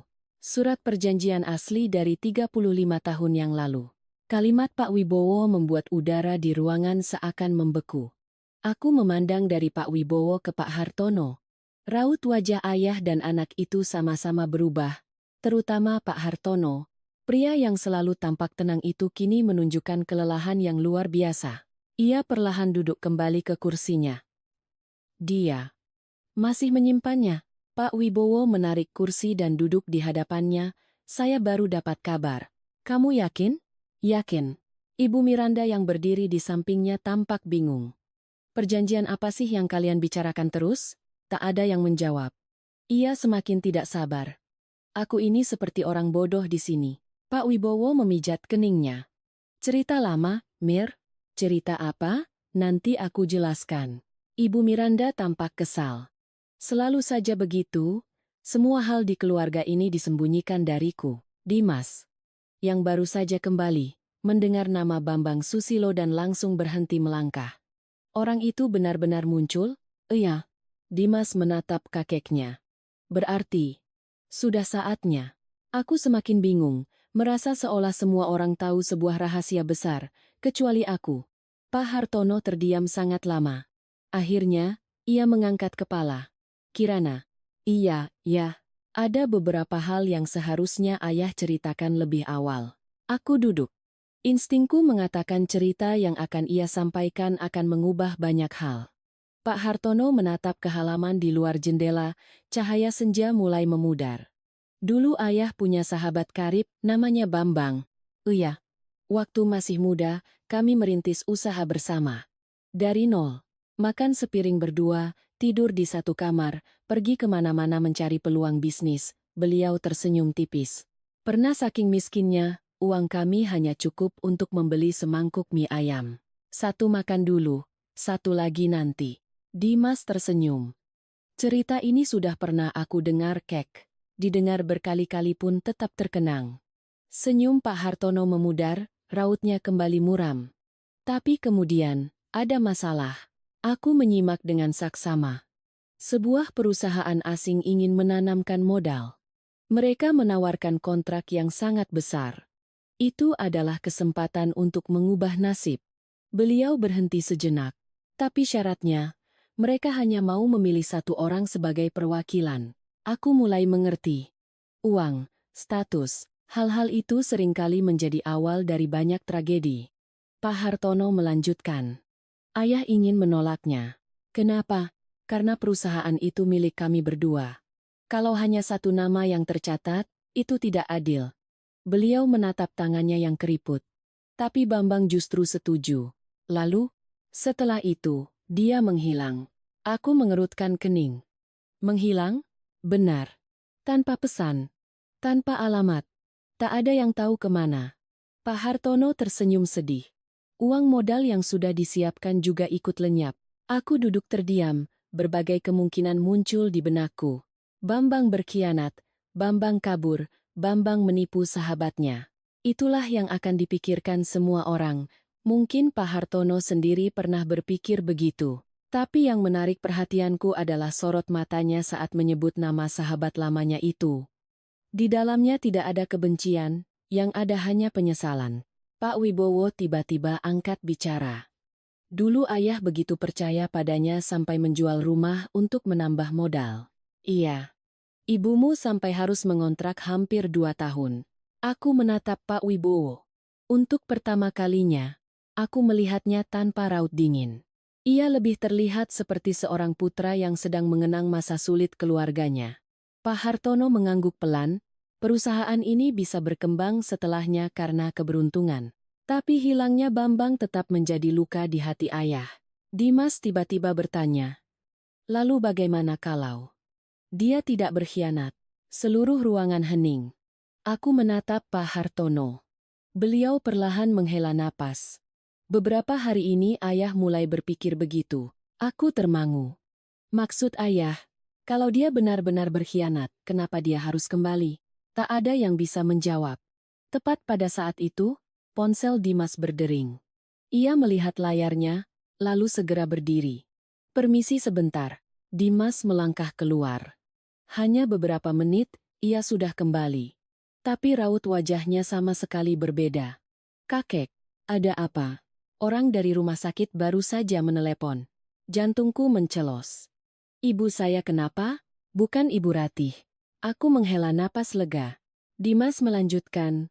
Ini soal amplop di laci meja beliau. Kenapa? Mereka sudah membukanya? Aku langsung berdiri. Isinya apa? Dimas menatapku, lalu menatap kakeknya. Sebuah kunci. Kunci? Dan secari kertas berisi alamat. Ruangan seketika hening. Pak Hartono mengulurkan tangan. Mana? Dimas menunjukkan ponselnya. Di layar ada sebuah foto, sebuah kunci kuningan tua, di sampingnya ada tulisan tangan. Aku membacanya. Gudang nomor 7. Pelabuhan Sunda Kelapa. Pak Hartono tiba-tiba tertegun. Aku menatapnya. Ayah tahu tempat itu? Beliau mengangguk. Sangat tahu. Di mana itu? Yah. Beliau menjawab perlahan, tempat di mana ayah dan Bambang memulai semuanya. Aku merinding. Rasanya semua ini telah diatur sejak lama. Dari surat, telepon, hingga kunci ini, semuanya mengarah pada satu lokasi. Ibu Miranda mulai tidak sabar. Jadi sekarang bagaimana? Dimas menjawab cepat. Kita ke sana. Sekarang, lebih cepat lebih baik. Pak Wibowo menggeleng. Jangan. Semua orang menoleh padanya. Ia berdiri. Kita tidak tahu apa yang ada di sana. Justru karena itu kita harus ke sana, sahut Dimas. Bagaimana kalau itu jebakan? Dimas tertawa sinis. Om takut apa? Suasana langsung menegang. Pak Wibowo menatap keponakannya. Apa maksudmu? Aku hanya merasa aneh. Aneh apanya? Setiap kali nama Pak Bambang disebut, Om selalu menjadi yang pertama menentang. Pak Wibowo mengerutkan kening. Kamu mencurigaiku? Aku mencurigai semua orang. Kalimat yang belak-belakan itu membuat Ibu Miranda memucat. Aku serius, kata Dimas. Ia memandang sekeliling ruangan. Orang yang ingin mencelakai kakek belum ketahuan. Jadi, siapapun bisa jadi pelakunya. Tak ada yang bicara. Bahkan Pak Hartono pun diam. Sesaat kemudian, barulah ia bersuara. Malam ini, ayah akan ke gudang itu. Yah, masalah ini harus selesai. Pak Wibowo hendak mengatakan sesuatu, tapi kemudian urung, dan akhirnya hanya menunduk. Aku memandangi mereka semua, tiba-tiba merasa lelah. Semua yang terjadi beberapa hari ini seperti badai, dari seorang gadis yang pusing mencari uang untuk ibunya, aku terseret ke dalam keluarga penuh rahasia dan masa lalu yang membentang lebih dari 30 tahun. Dan sekarang, aku akan ikut mencari seseorang yang hilang. Sekitar pukul 8 malam, 3 mobil meninggalkan villa. Aku duduk bersama Pak Hartono dan Dimas. Mobil melewati jalanan yang sepi, menuju area pelabuhan tua. Langit gelap gulita. Deretan gudang tua muncul di bawah cahaya lampu kuning, pemandangannya sunyi dan dingin. Gudang nomor 7 terletak terpisah di paling ujung. Gerbang besinya sudah berkarat dan penuh debu. Dimas turun lebih dulu. Menggunakan kunci kuningan itu untuk membuka gembok tua. Terdengar bunyi klik yang kering. Gemboknya terbuka. Kami bertiga saling berpandangan. Dimas mendorong pintu gerbang. Debu beterbangan. Bau kayu lapuk dan udara lembab menyergap kami. Di dalam gelap gulita, aku menyalakan senter ponsel. Cahayanya menyapu rak-rak kosong, peti-peti kayu tua, terpal-terpal berdebu. Semuanya tampak diam tak tersentuh. Tapi tepat di tengah gudang, ada sebuah meja. Dan di atas meja itu, ada sebuah kotak besi hitam yang tampak baru, sangat kontras dengan sekelilingnya. Dimas melangkah mendekat. Ada orang yang baru saja ke sini. Pak Hartono ikut mendekat. Tangannya sedikit gemetar. Kotak besi itu tidak terkunci. Hanya perlu diangkat tutupnya. Aku menahan napas. Dimas perlahan membuka kotak itu. Di dalamnya, hanya ada setumpuk berkas dan sebuah foto tua. Begitu melihat foto itu, Pak Hartono tiba-tiba mundur selangkah. Wajahnya memucat. Aku membungkuk untuk melihat. Di dalam foto itu, ada 3 anak muda yang berdiri berdampingan. Satu adalah Pak Hartono, satu lagi adalah Pak Bambang. Dan yang ketiga. Aku membeku.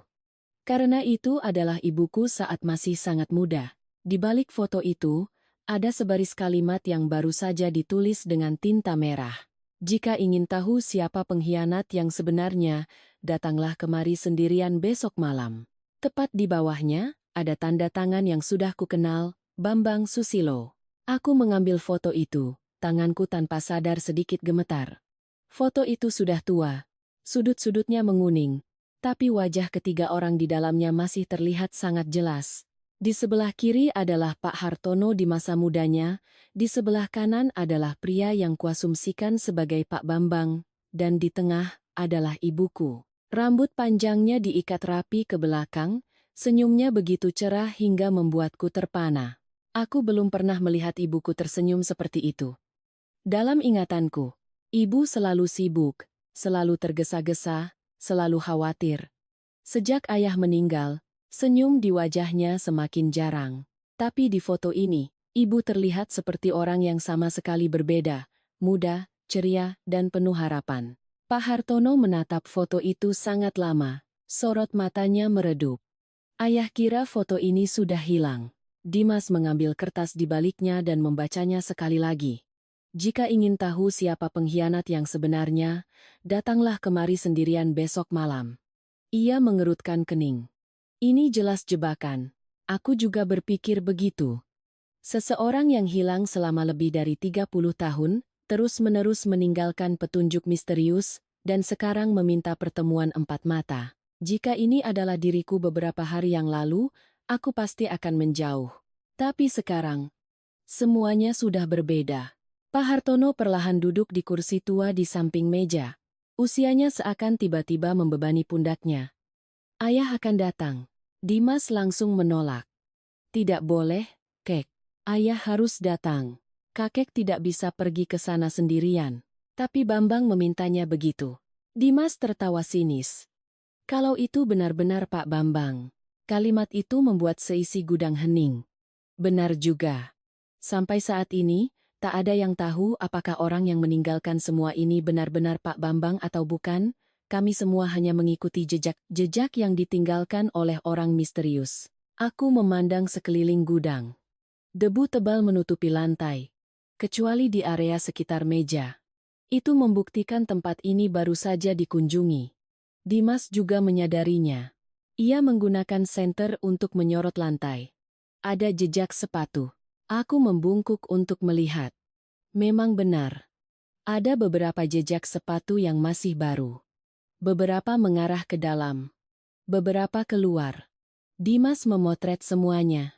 Pak Hartono masih menatap foto itu. Tiba-tiba ia bersuara. Dulu, ibumu yang selalu menjadi penengah antara ayah dan Bambang. Aku menoleh. Oh, ya? Beliau tersenyum tipis. Dua pria yang berbisnis bersama sering sekali bertengkar. Satunya emosional, satunya keras kepala. Ibumu yang selalu harus ada di tengah. Mendengar itu, hatiku terasa berat. Cerita-cerita itu terdengar begitu akrab, bukan seperti rahasia ratusan miliar, melainkan seperti kenangan biasa dari anak-anak muda di masa lalu. Pak Hartono melanjutkan, pernah sekali ayah dan Bambang marah-marahan hampir sebulan. Lalu, ibumu memaksa kami duduk dan makan semangkuk mie ayam bersama. Dimas tertawa. Memangnya bisa begitu, Kek? Bisa. Beliau ikut tersenyum. Dia bilang, siapa yang makannya paling cepat, dialah yang menang. Untuk pertama kalinya setelah berhari-hari, suasana sedikit mencair. Cukup untuk membuat kami semua bisa bernapas sedikit lebih lega. Tepat pada saat itu, ponselku berdering, dari rumah sakit, aku berjalan keluar untuk menjawab. Yang menelepon adalah dokter yang merawat ibuku. Suaranya terdengar gembira. Hasil tes hari ini cukup baik, Bu Kirana. Aku menghela napas lega. Benarkah, Dok?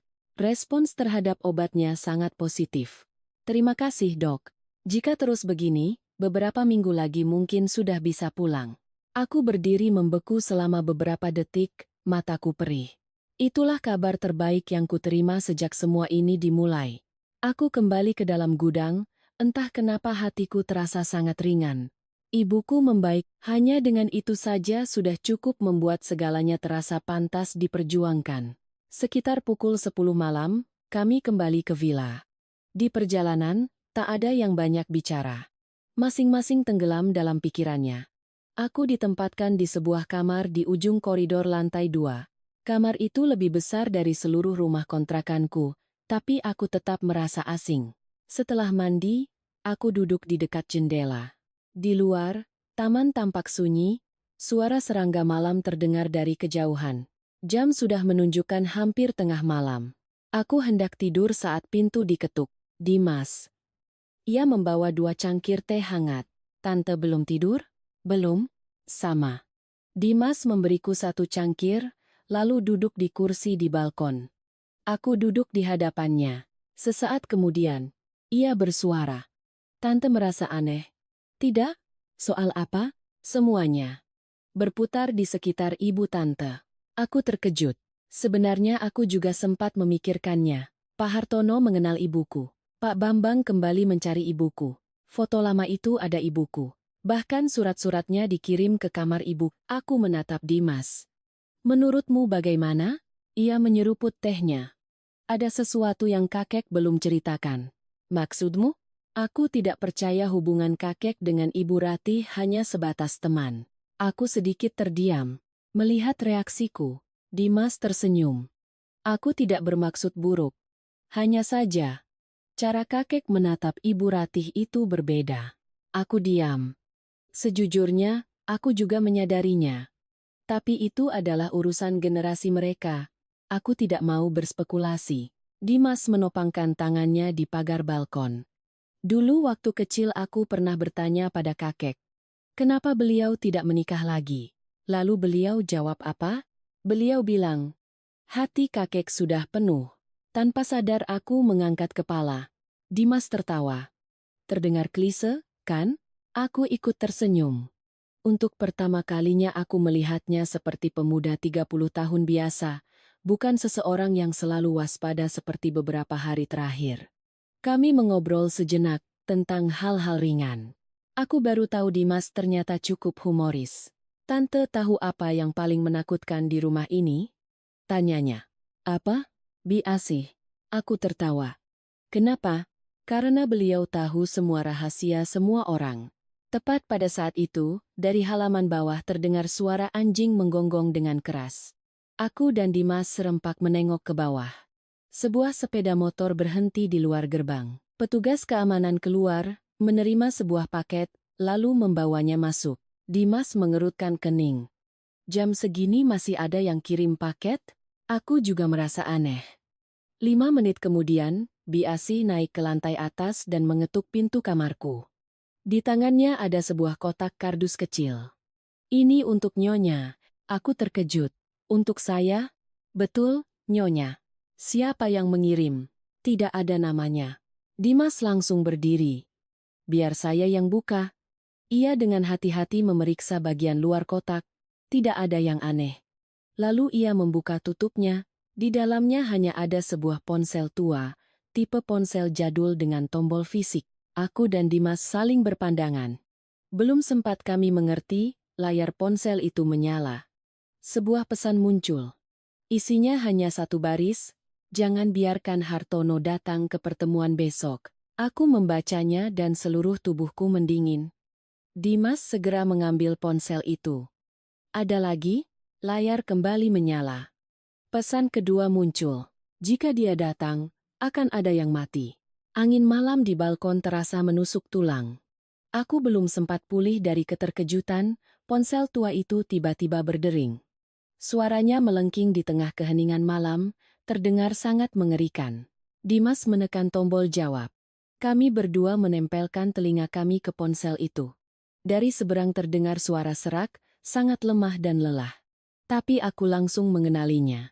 Itu adalah suara pria yang meneleponku dari rumah sakit, Bambang Susilo. Ia terengah-engah beberapa kali, lalu mengucapkan satu kalimat yang membuat darahku seakan membeku. Katakan pada Hartono. Orang yang paling ia percayai adalah orang yang paling berbahaya. Katakan pada Hartono, orang yang paling ia percayai adalah orang yang paling berbahaya. Suara itu terputus-putus lalu hilang, hanya menyisakan suara statis. Dimas segera mencoba menelepon kembali. Tidak bisa dihubungi. Aku memegang ponsel tua itu, telapak tanganku dingin. Jika kata-kata sebelumnya bisa dianggap sebagai peringatan umum, kalimat terakhir tadi seperti pisau yang ditancapkan tepat di jantung keluarga ini. Siapa orang yang paling dipercayai Pak Hartono? Pak Wibowo? Ibu Miranda? Dimas? Atau orang lain? Dimas melihat layar ponsel. Nomornya tidak terlacak. Bisa dilacak? Sangat sulit. Ia duduk terdiam beberapa detik, lalu langsung berdiri. Kita harus beritahu kakek sekarang. Aku mengangguk. Kami berdua segera turun ke lantai bawah. Saat itu sudah hampir pukul 1 pagi.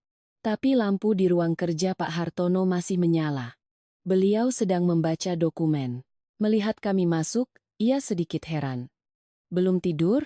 Dimas meletakkan ponsel itu di atas meja. Kakek, dengarkan ini. Ia memutar rekaman panggilan tadi. Ruangan menjadi hening. Setiap kata terdengar sangat jelas. Sampai pada kalimat terakhir, tangan Pak Hartono yang sedang memegang cangkir teh berhenti di udara. Setetes teh jatuh ke atas meja. Beliau tidak berkata apa-apa, hanya duduk terdiam sangat lama. Dimas menjadi tidak sabar. Kakek terpikir siapa? Pak Hartono menatap cucunya. Bagaimana menurutmu? Aku tidak tahu. Benarkah? Dimas sedikit tertegun. Aku menyadari sorot mata Pak Hartono saat ini sangat berbeda. Ia sedang mengamati, menimbang, dan menguji. Tidak hanya pada Dimas, tapi pada semua orang di sekitarnya. Beliau berdiri, perlahan berjalan ke jendela. Di luar, taman yang luas diselimuti cahaya lampu kuning. Ada satu hal yang belum pernah ayah ceritakan padamu.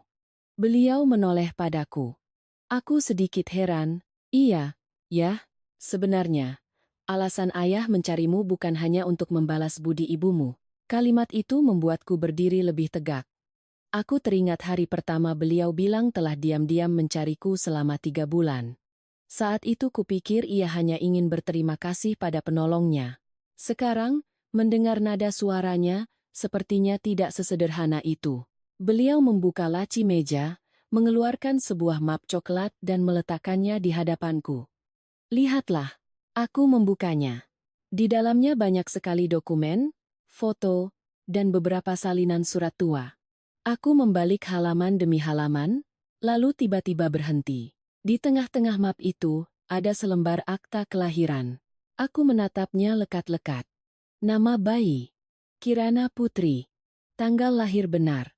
Tapi yang membuatku membeku adalah di kolom nama penjamin saat persalinan. Bukan nama ayahku, melainkan nama Hartono Wijoyo. Aku sontak mengangkat kepala. Ini, apa maksudnya? Beliau menghela napas pelan. Tenang dulu, nak. Kenapa nama ayah ada di sini? Dimas juga mendekat. Melihat kertas itu, ia sama terkejutnya. Pak Hartono duduk, suaranya memberat. Waktu ibumu melahirkanmu, keluarganya sedang sangat kesulitan. Ayah kandungmu sedang bekerja di luar pulau dan tidak bisa pulang. Ibumu masuk rumah sakit dalam kondisi darurat. Aku mendengarkan dengan jantung berdebar. Cerita ini tidak pernah ku ketahui. Beliau melanjutkan. Malam itu, ayah yang menandatangani surat jaminan agar ibumu bisa segera ditangani. Aku menghela napas. Sebagian keteganganku mereda.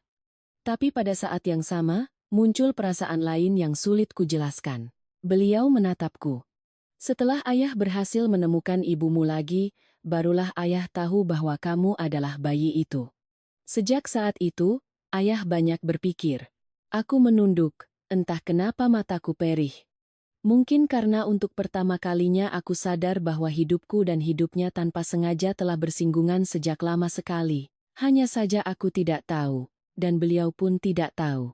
Dimas duduk di kursinya. Jadi kakek mencari Tante Kirana bukan hanya karena utang budi. Benar. Beliau mengangguk. Ayah sudah menganggapnya seperti keluarga sendiri. Ruangan hening. Aku tidak tahu harus merespons bagaimana. Sejak kecil hingga dewasa, aku tidak punya banyak kerabat. Ayah meninggal cepat, keluarga besar pun jarang bertemu. Sekarang, mendengar seorang pria berusia hampir 80 tahun berkata seperti itu, hatiku tiba-tiba melunak. Tepat pada saat itu, dari luar terdengar langkah kaki. Biasih mengetuk pintu. Tuan besar, ada apa? Rumah sakit menelepon. Aku langsung berdiri. Ibu saya kenapa? Bukan. Biasih menggeleng. Ada yang ingin bertemu tuan. Pak Hartono mengerutkan kening. Siapa? Tidak mau sebut nama. Di mana? Di bawah, di gerbang. Dimas langsung waspada. Jam segini? Pak Hartono berpikir sejenak, lalu mengangguk. Biarkan dia masuk. 10 menit kemudian, seorang pria berusia 60-an diantar masuk ke ruang tamu. Begitu melihatnya, aku langsung mengenalinya. Itu adalah sopir yang pernah mengantar Pak Hartono ke rumah sakit saat pertama kali kami bertemu. Ia membungkuk sangat dalam, wajahnya pucat pasi. Tuan besar, ada apa, Pak Jono? Sopir itu menelan ludah. Ada yang ingin saya sampaikan. Pak Hartono menatapnya. Katakanlah, saya ingin berhenti kerja. Semua orang terkejut. Kenapa? Pria itu terdiam. Kedua tangannya terkepal, keringat membasahi keningnya. Pak Hartono perlahan duduk. Ada yang memaksamu? Sopir itu tidak menjawab. Ada yang mengancammu? Ia tetap menunduk. Suasana menjadi berat. Sesaat kemudian, pria itu tiba-tiba berlutut. Aku terkejut. Pak Hartono juga langsung berdiri. Apa yang kamu lakukan, Pak Jono? Suara sopir itu bergetar. Saya bersalah pada tuan. Seisi ruangan membeku. Dimas mendekat. Paman, tolong jelaskan. Pria itu mengangkat kepala, matanya memerah.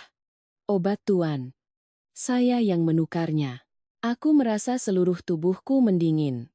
Dimas mengepalkan tangannya. Pak Hartono berdiri kaku, wajahnya memucat. Sopir itu melanjutkan. Saya tidak mau melakukannya. Lalu kenapa? Karena anak saya. Ia menangis. Seorang pria tua menangis di tengah ruang tamu yang megah. Pemandangan itu membuatku merasa sesak. Dia punya utang. Mereka menculik cucu saya. Tak ada yang bicara.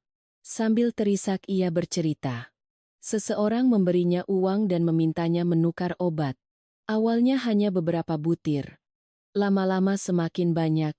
Ia ketakutan dan ingin berhenti, tapi semakin ia mencoba, semakin ia terperosok. Dimas langsung bertanya. Siapa yang menyuruh paman? Sopir itu menggeleng. Saya tidak pernah bertemu langsung. Bagaimana komunikasinya? Lewat telepon. Paman kenal suaranya?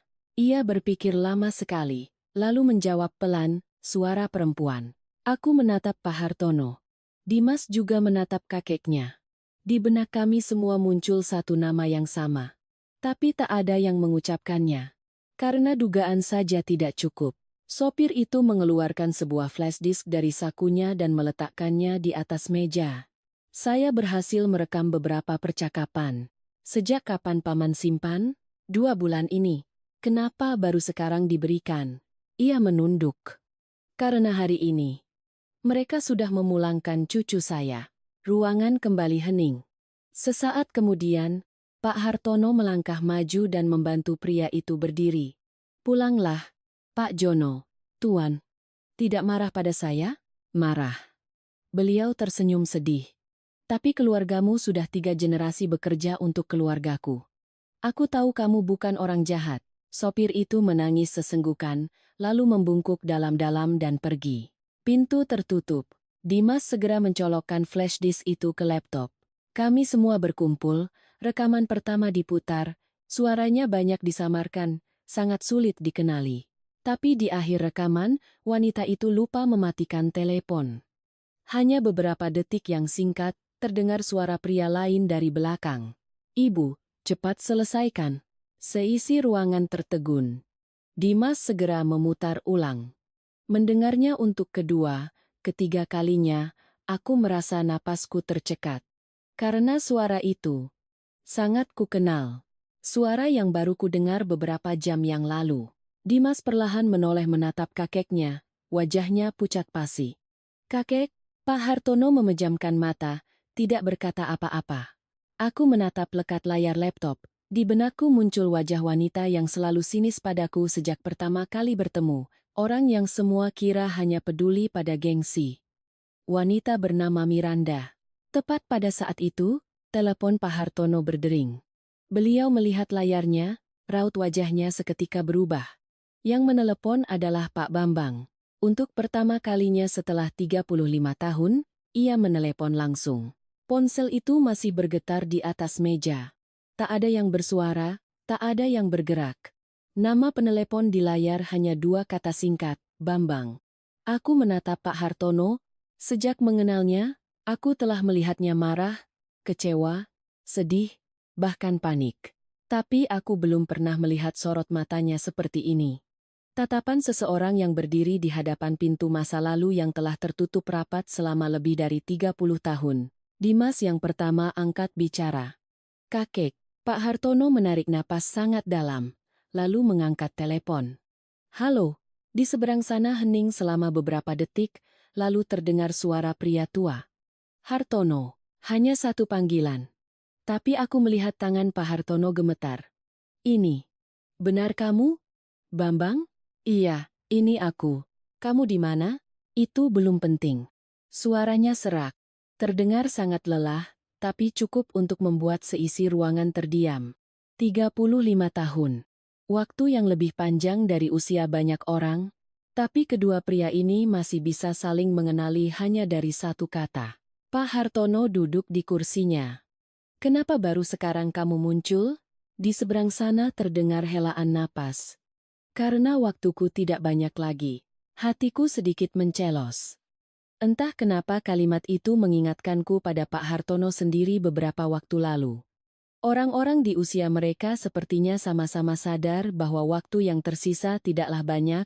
Pak Bambang melanjutkan, ada hal-hal yang sudah kusimpan selama lebih dari 30 tahun. Kalau tidak kukatakan sekarang, mungkin tidak akan ada kesempatan lagi. Pak Hartono menatap lantai. Aku sudah mengira kamu mengkhianatiku. Aku tahu. Aku juga sempat mengira kamu sudah meninggal. Di seberang sana terdengar tawa, tawa yang sangat sedih. Terkadang, aku juga berharap begitu. Ruangan kembali hening. Sesaat kemudian, Pak Bambang melanjutkan. Besok malam. Iya. Datang ke gudang itu sendirian? Pak Bambang terdiam beberapa detik. Bawa gadis yang bernama Kirana itu bersamamu. Aku terkejut. Dimas juga menoleh padaku. Pak Hartono mengerutkan kening. Kenapa? Karena ada hal-hal yang menyangkut ibunya. Jantungku berdebar kencang. Semuanya kembali pada ibuku. Wanita yang seumur hidupnya hanya berjualan di pasar, yang tidak pernah menceritakan rahasia apapun padaku. Tapi semakin dalam aku masuk ke cerita ini, semakin aku merasa ia berada tepat di tengah-tengahnya. Pak Hartono bertanya lagi. Apa Ratih tahu soal ini? Belum tahu semuanya. Sama sepertimu, kamu juga belum tahu semuanya. Setelah berkata begitu, Pak Bambang menutup telepon. Tanpa penjelasan, tanpa alamat, tanpa kalimat tambahan. Sinyal terputus. Ruangan hening. Dimas bersandar di kursinya. Aku benci sekali cara bicara seperti ini. Untuk pertama kalinya setelah sekian lama, aku tertawa. Tawa yang sangat singkat. Dimas ikut tersenyum. Sudah seperti sinetron saja, Pak Hartono menggeleng. Kalau ini sinetron, mungkin lebih mudah. Kenapa, Kek? Karena sinetron biasanya selesai setelah puluhan episode. Cerita ini sudah berlangsung lebih dari separuh umur manusia. Kalimat itu membuat semua orang terdiam. Benar.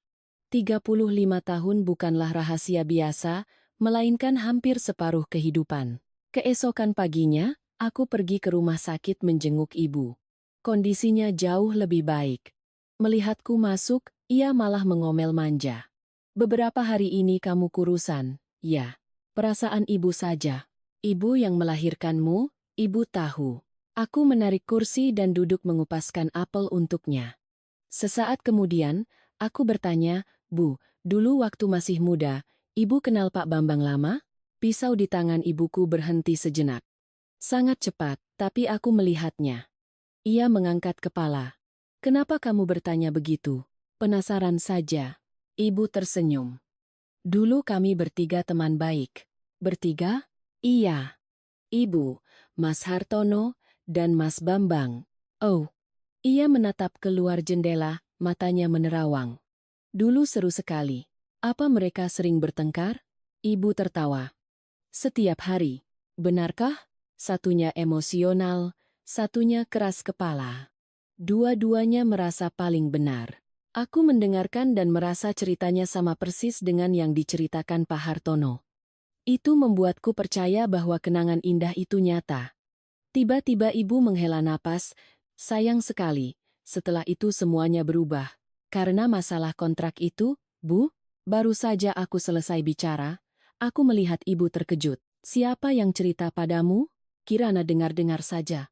Ibu terdiam sangat lama. Kemudian ia bertanya, Hartono yang cerita? Iya. Bu. Ia mengangguk, tidak bicara lagi. Tapi raut wajahnya membuatku tahu ia sedang menyembunyikan sesuatu. Aku hendak bertanya lebih lanjut, tepat pada saat itu, ponselku berdering. Dimas, tante di mana? Di rumah sakit. Segera kembali ke villa. Suaranya terdengar sangat panik. Ada apa? Ada yang mengirim paket untuk kakek. Lalu, di dalamnya, ada sebuah buku. Jantungku tiba-tiba berdebar kencang. Buku apa? Buku harian. Milik Pak Bambang. Aku langsung berdiri. 40 menit kemudian, aku kembali ke villa. Begitu masuk ruang tamu, aku melihat semua orang sudah berkumpul di sekeliling meja besar. Pak Hartono, Dimas, Pak Wibowo, bahkan Ibu Miranda. Semuanya ada di sana. Di tengah meja, tergeletak sebuah buku bersampul kulit yang sudah usang. Pak Hartono melihatku. Sudah datang? Iya. Yah, duduklah. Aku menarik kursi dan duduk. Dimas membuka buku itu. Halaman-halamannya sudah menguning, tulisan tangannya rapi. Halaman pertama tertanggal 35 tahun yang lalu. Pak Hartono membacanya dengan sangat perlahan, baris demi baris. Semakin ia membaca, semakin raut wajahnya berubah. Aku mengintip. Buku itu mencatat banyak hal, perjalanan bisnis, kesulitan di awal merintis usaha, semuanya tampak normal. Sampai di halaman terakhir. Saat Dimas membalik halaman, selembar kertas kecil jatuh ke atas meja. Semua orang melihatnya. Itu adalah sepucuk surat yang belum terkirim. Pengirim: Bambang. Penerima: Hartono. Pak Hartono mengambilnya, tangannya gemetar. Isinya tidak panjang, tapi setiap kalimatnya membuat ruangan hening. Hartono, jika suatu hari kau membaca surat ini, mungkin aku sudah tidak punya cukup keberanian lagi untuk menemuimu. Hari saat kejadian itu, aku tidak kabur. Aku dipaksa untuk menghilang. Orang di baliknya bukanlah orang asing. Dia adalah orang yang paling kita berdua percayai. Aku sudah menyimpan rahasia ini terlalu lama.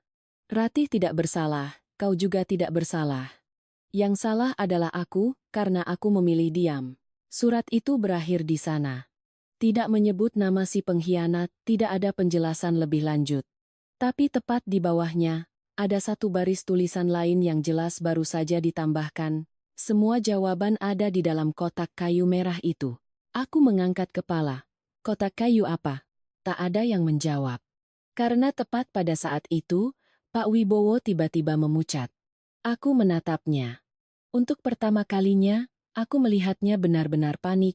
Matanya terpaku pada baris terakhir tulisan itu. Dimas langsung menyadarinya. Om tahu kotak itu. Pak Wibowo tidak menjawab. Keringat membasahi keningnya. Ibu Miranda menoleh pada suaminya. Mas, kamu kenapa? Ia tetap diam. Pak Hartono perlahan berdiri, matanya tak lepas dari putranya. Wibowo, di mana kotak merah itu? Udara di ruangan terasa pekat. Semua orang menatapnya. Beberapa detik berlalu. Akhirnya, Pak Wibowo berkata dengan suara serak. Aku kira kotak itu sudah lama dibakar. Kalimat itu baru saja selesai. Dari halaman villa tiba-tiba terdengar suara rem mobil yang sangat melengking. Suara decitnya memecah keheningan. Seorang pelayan berlari masuk dengan panik. Tuan besar, ada apa? Di depan gerbang. Ada orang. Siapa? Pelayan itu terengah-engah. Mereka meletakkan sebuah kotak kayu berwarna merah, lalu langsung pergi. Seisi ruangan serempak berdiri. Kotak kayu merah itu diletakkan di tengah meja ruang tamu. Tak ada yang langsung menyentuhnya. Semua hanya berdiri mengelilinginya dalam diam. Bahkan Ibu Miranda yang biasanya paling tidak sabaran pun tidak bersuara. Kotak itu tidak besar, hanya seukuran dua telapak tangan orang dewasa. Cat merahnya sudah terkelupas di banyak tempat, terlihat seperti benda yang sudah sangat tua. Yang menarik perhatianku adalah gembok di bagian depannya yang sudah berkarat. Dimas membungkuk untuk mengamatinya. Tidak ada bekas congkelan. Bisa dibuka? Bisa. Ia dengan hati-hati menggunakan sapu tangan untuk memegang gembok itu, lalu menariknya. Terdengar bunyi klik yang kering. Semua orang nyaris menahan napas. Dimas perlahan membuka tutup kotak itu. Di dalamnya hanya ada 3 benda, setumpuk dokumen, sebuah kaset pita lama, dan selembar foto. Aku yang pertama melihat foto itu, dan seketika seluruh tubuhku membeku. Karena di dalam foto itu ada 4 orang, Pak Hartono, Pak Bambang, ibuku, dan seorang pria lain. Pria ini berusia sekitar 40 tahun, berdiri di tengah, merangkul ketiga orang lainnya dengan senyum yang sangat lebar.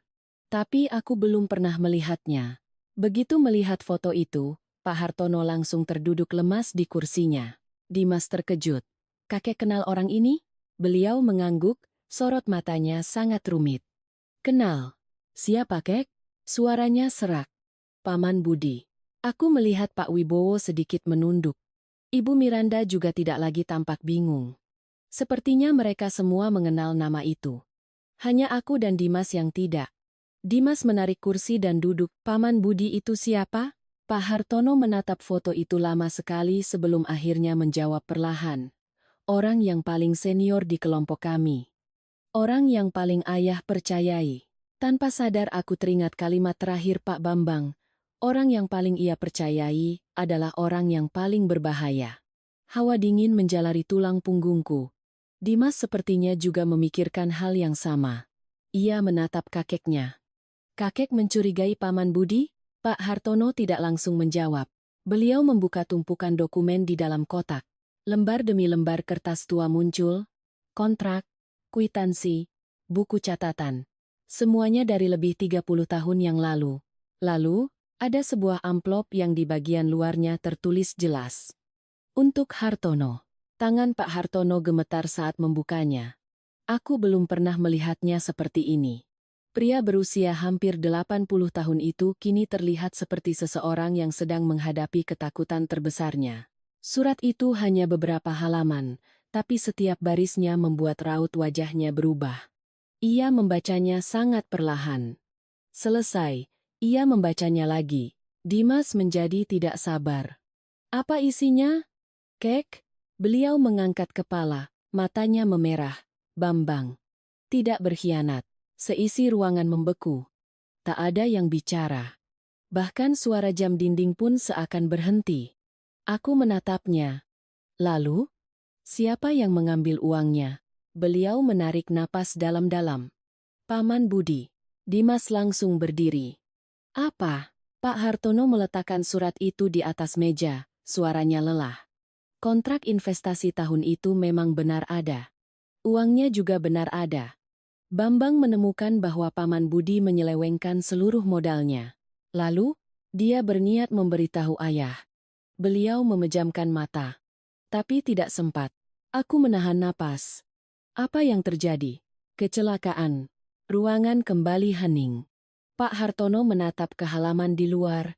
Truk yang ditumpangi Bambang masuk jurang. Semua orang mengira dia sudah tiada. Tapi ternyata belum. Benar. Dimas mengepalkan tangannya. Jadi Paman Budi yang melakukannya? Pak Hartono menggeleng. Tidak ada bukti, hanya dugaan. Aku menunduk. Semuanya mulai menjadi jelas. Pak Bambang menemukan kebenaran, kecelakaan terjadi, ia menghilang. Pak Hartono salah paham selama 35 tahun, tepat pada saat itu, Pak Wibowo tiba-tiba bersuara.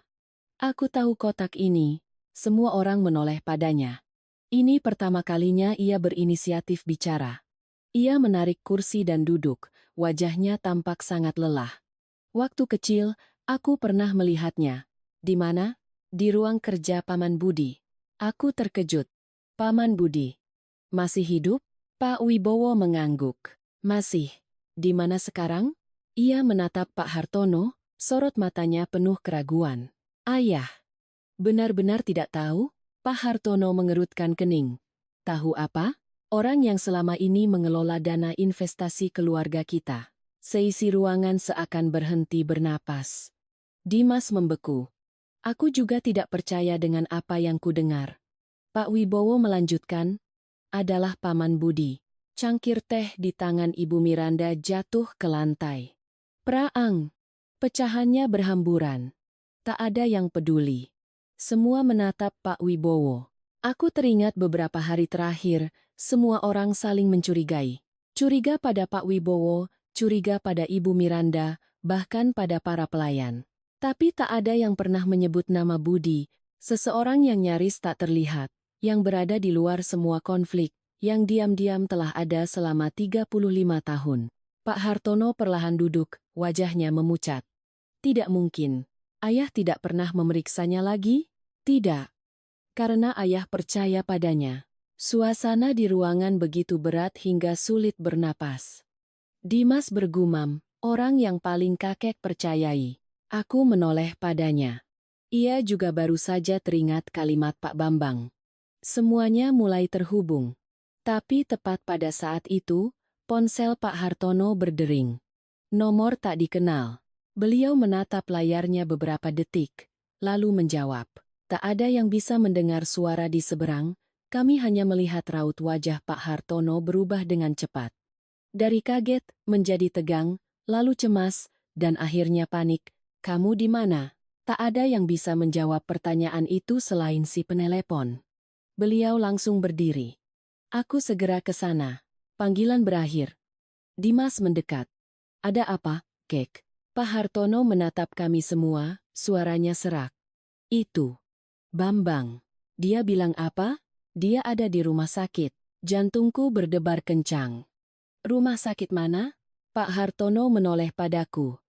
Sorot matanya penuh kekhawatiran. "Rumah sakit tempat ibumu dirawat." Aku mendingin. "Ibumu?" Beliau melanjutkan. "Dia bilang ada yang sedang mendatangi ibumu." Tak ada yang sempat bicara lagi. Semua serentak berlari keluar. 3 mobil meninggalkan villa di tengah malam. Jalanan sepi, mobil melaju dengan kecepatan tinggi. Aku duduk di belakang, kedua tanganku terkepal erat. Pikiranku hanya tertuju pada ibu. Jika apa yang dikatakan Pak Bambang benar, jika ada yang mengincar ibu, aku tidak berani membayangkannya. Sekitar 20 menit kemudian, mobil berhenti di depan rumah sakit. Aku berlari masuk lebih dulu. Koridor lantai 3 terang benderang, tapi anehnya sunyi. Aku berlari ke kamar perawatan, pintunya sedikit terbuka. Jantungku berdebar tak karuan. Aku mendorong pintu.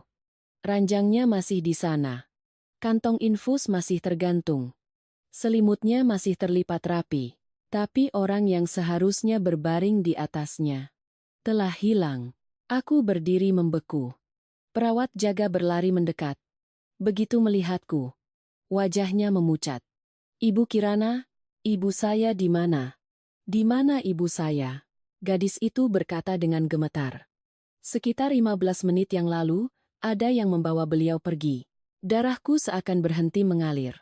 "Siapa yang membawanya?" Perawat itu menggeleng. "Saya tidak tahu." "Kenapa tidak tahu?" "Mereka membawa surat rujukan resmi." "Pindah kemana?" Gadis itu menyerahkan selembar kertas padaku. Tanganku gemetar saat melihat alamat yang tertera. Bukan rumah sakit lain, bukan fasilitas perawatan, melainkan sebuah lokasi asing di pinggiran kota. Tepat di bawah alamat itu, ada satu baris tulisan tangan. "Jika ingin bertemu lagi dengannya, datanglah sendirian." Di bawahnya tidak ada tanda tangan. Tapi di sudut kertas itu, tergambar sebuah simbol kecil dengan tinta hitam. Seekor elang yang sedang mengembangkan sayapnya. Kertas di tanganku gemetar. Alamat yang ditulis dengan tinta hitam, goresannya rapi. Tepat di bawahnya, ada gambar elang yang sudah kukenal. Aku menatapnya lekat-lekat. Perasaan takut tiba-tiba lenyap. Digantikan oleh ketenangan yang aneh. Mungkin saat seseorang sudah terlalu khawatir akan nasib orang yang dicintainya, rasa takut tidak lagi penting. Aku mengangkat kepala. "Aku akan pergi." "Jangan." Pak Hartono langsung bersuara. "Ayah, aku sama sekali tidak boleh. Ibuku ada di sana. Justru karena itu kamu tidak boleh pergi." Aku menggenggam erat kertas itu. "Kalau bukan aku, siapa lagi?" Dimas melangkah maju. "Aku ikut dengan tante. Mereka minta datang sendirian." Aku tidak peduli. Aku menatap Dimas. Di matanya, tidak ada sedikit pun keraguan. Tapi aku tahu, jika kami datang beramai-ramai, situasinya bisa menjadi lebih buruk. Pak Hartono mengeluarkan ponselnya. "Ayah mau apa?" "Mencari lokasi itu." Aku menggeleng. "Tidak akan sempat. Ayah tidak bisa membiarkanmu pergi sendirian. Tapi aku juga tidak bisa meninggalkan ibuku." Suasana tegang hingga terasa menyesakkan. Akhirnya, sebuah suara serak terdengar dari ujung koridor. "Biarkan dia pergi." Semua serempak menoleh. Seorang pria kurus berdiri di sana. Rambutnya putih semua. Wajahnya tirus, tubuhnya nyaris tinggal tulang berbalut kulit. Tapi matanya masih sangat tajam. Aku langsung mengenalinya. Bambang Susilo. Pria yang dicari semua orang selama lebih dari 30 tahun. Pak Hartono membeku. "Bambang." Pak Bambang mengangguk pelan. Keduanya saling menatap lama sekali. Tak ada yang bicara. Dendam, salah paham, tahun-tahun yang hilang, semuanya seakan terangkum dalam keheningan itu. Akhirnya, Pak Bambang tersenyum. "Kau terlihat lebih tua dari yang kubayangkan." Pak Hartono tertawa. tawa yang tercekat di tengah jalan, matanya memerah. Kau juga tidak lebih baik. Aku tidak pernah menyangka pertemuan kembali setelah 35 tahun akan seperti ini. Tanpa tuduhan, tanpa kebencian. Hanya ada kelelahan dua orang yang telah menempuh perjalanan hidup yang panjang. Pak Bambang melangkah mendekat, tatapannya beralih padaku. Kamu Kirana, kan? Iya, Pak. Mirip sekali dengan ibumu waktu muda. Tenggorokanku terasa sesak. Bapak kenal ibu saya? Beliau tersenyum. Kenal sebelum kamu lahir. Lalu ia menoleh pada Pak Hartono. Waktu kita tidak banyak. Senyum di wajahnya lenyap. Mereka sudah membawa Ratih. Siapa? Budi. Nama itu baru saja disebut, suasana langsung menjadi berat. Pak Bambang menghela napas. Akhirnya dia tidak bisa menahannya lagi. Aku melangkah maju. Bapak tahu ibu saya di mana? Tahu. Di mana, Pak? Beliau mengeluarkan selembar kertas dari sakunya dan memberikannya padaku. Ini alamat yang sebenarnya. Aku melihatnya. Lokasinya berbeda dari yang tertera di surat rujukan tadi. Pak Bambang menjelaskan, alamat yang tadi itu hanya pengalih perhatian. Budi selalu begitu. Dimas langsung bertanya, jadi kenapa dia menculik Ibu Ratih? Pak Bambang terdiam sejenak, lalu menatapku. Karena ibumu adalah satu-satunya orang yang masih menyimpan rahasia terakhir. Aku membeku. Rahasia apa? Pak Bambang menoleh pada Pak Hartono, sorot matanya penuh penyesalan. Rahasia yang seharusnya kukatakan 35 tahun yang lalu. Tak ada yang menyela. Beliau bercerita dengan perlahan. Tahun itu, setelah menemukan Paman Budi menyelewengkan uang investasi, Pak Bambang berniat memberitahu Pak Hartono. Tapi sebelum sempat, ia mengalami kecelakaan. Ia berhasil selamat, tapi lukanya sangat parah. Selama masa pemulihan, ia menemukan satu kebenaran lain. Kebenaran yang jauh lebih mengerikan. Budi tidak hanya mengambil uang. Dia juga memalsukan dokumen. Dimas mengerutkan kening. Dokumen apa? Pak Bambang menatap lurus ke arah Pak Hartono. Saham perusahaan. Pak Hartono membeku. Maksudmu? Bagian asetmu perlahan dialihkan ke namanya. Bagianku juga dimanipulasi selama bertahun-tahun.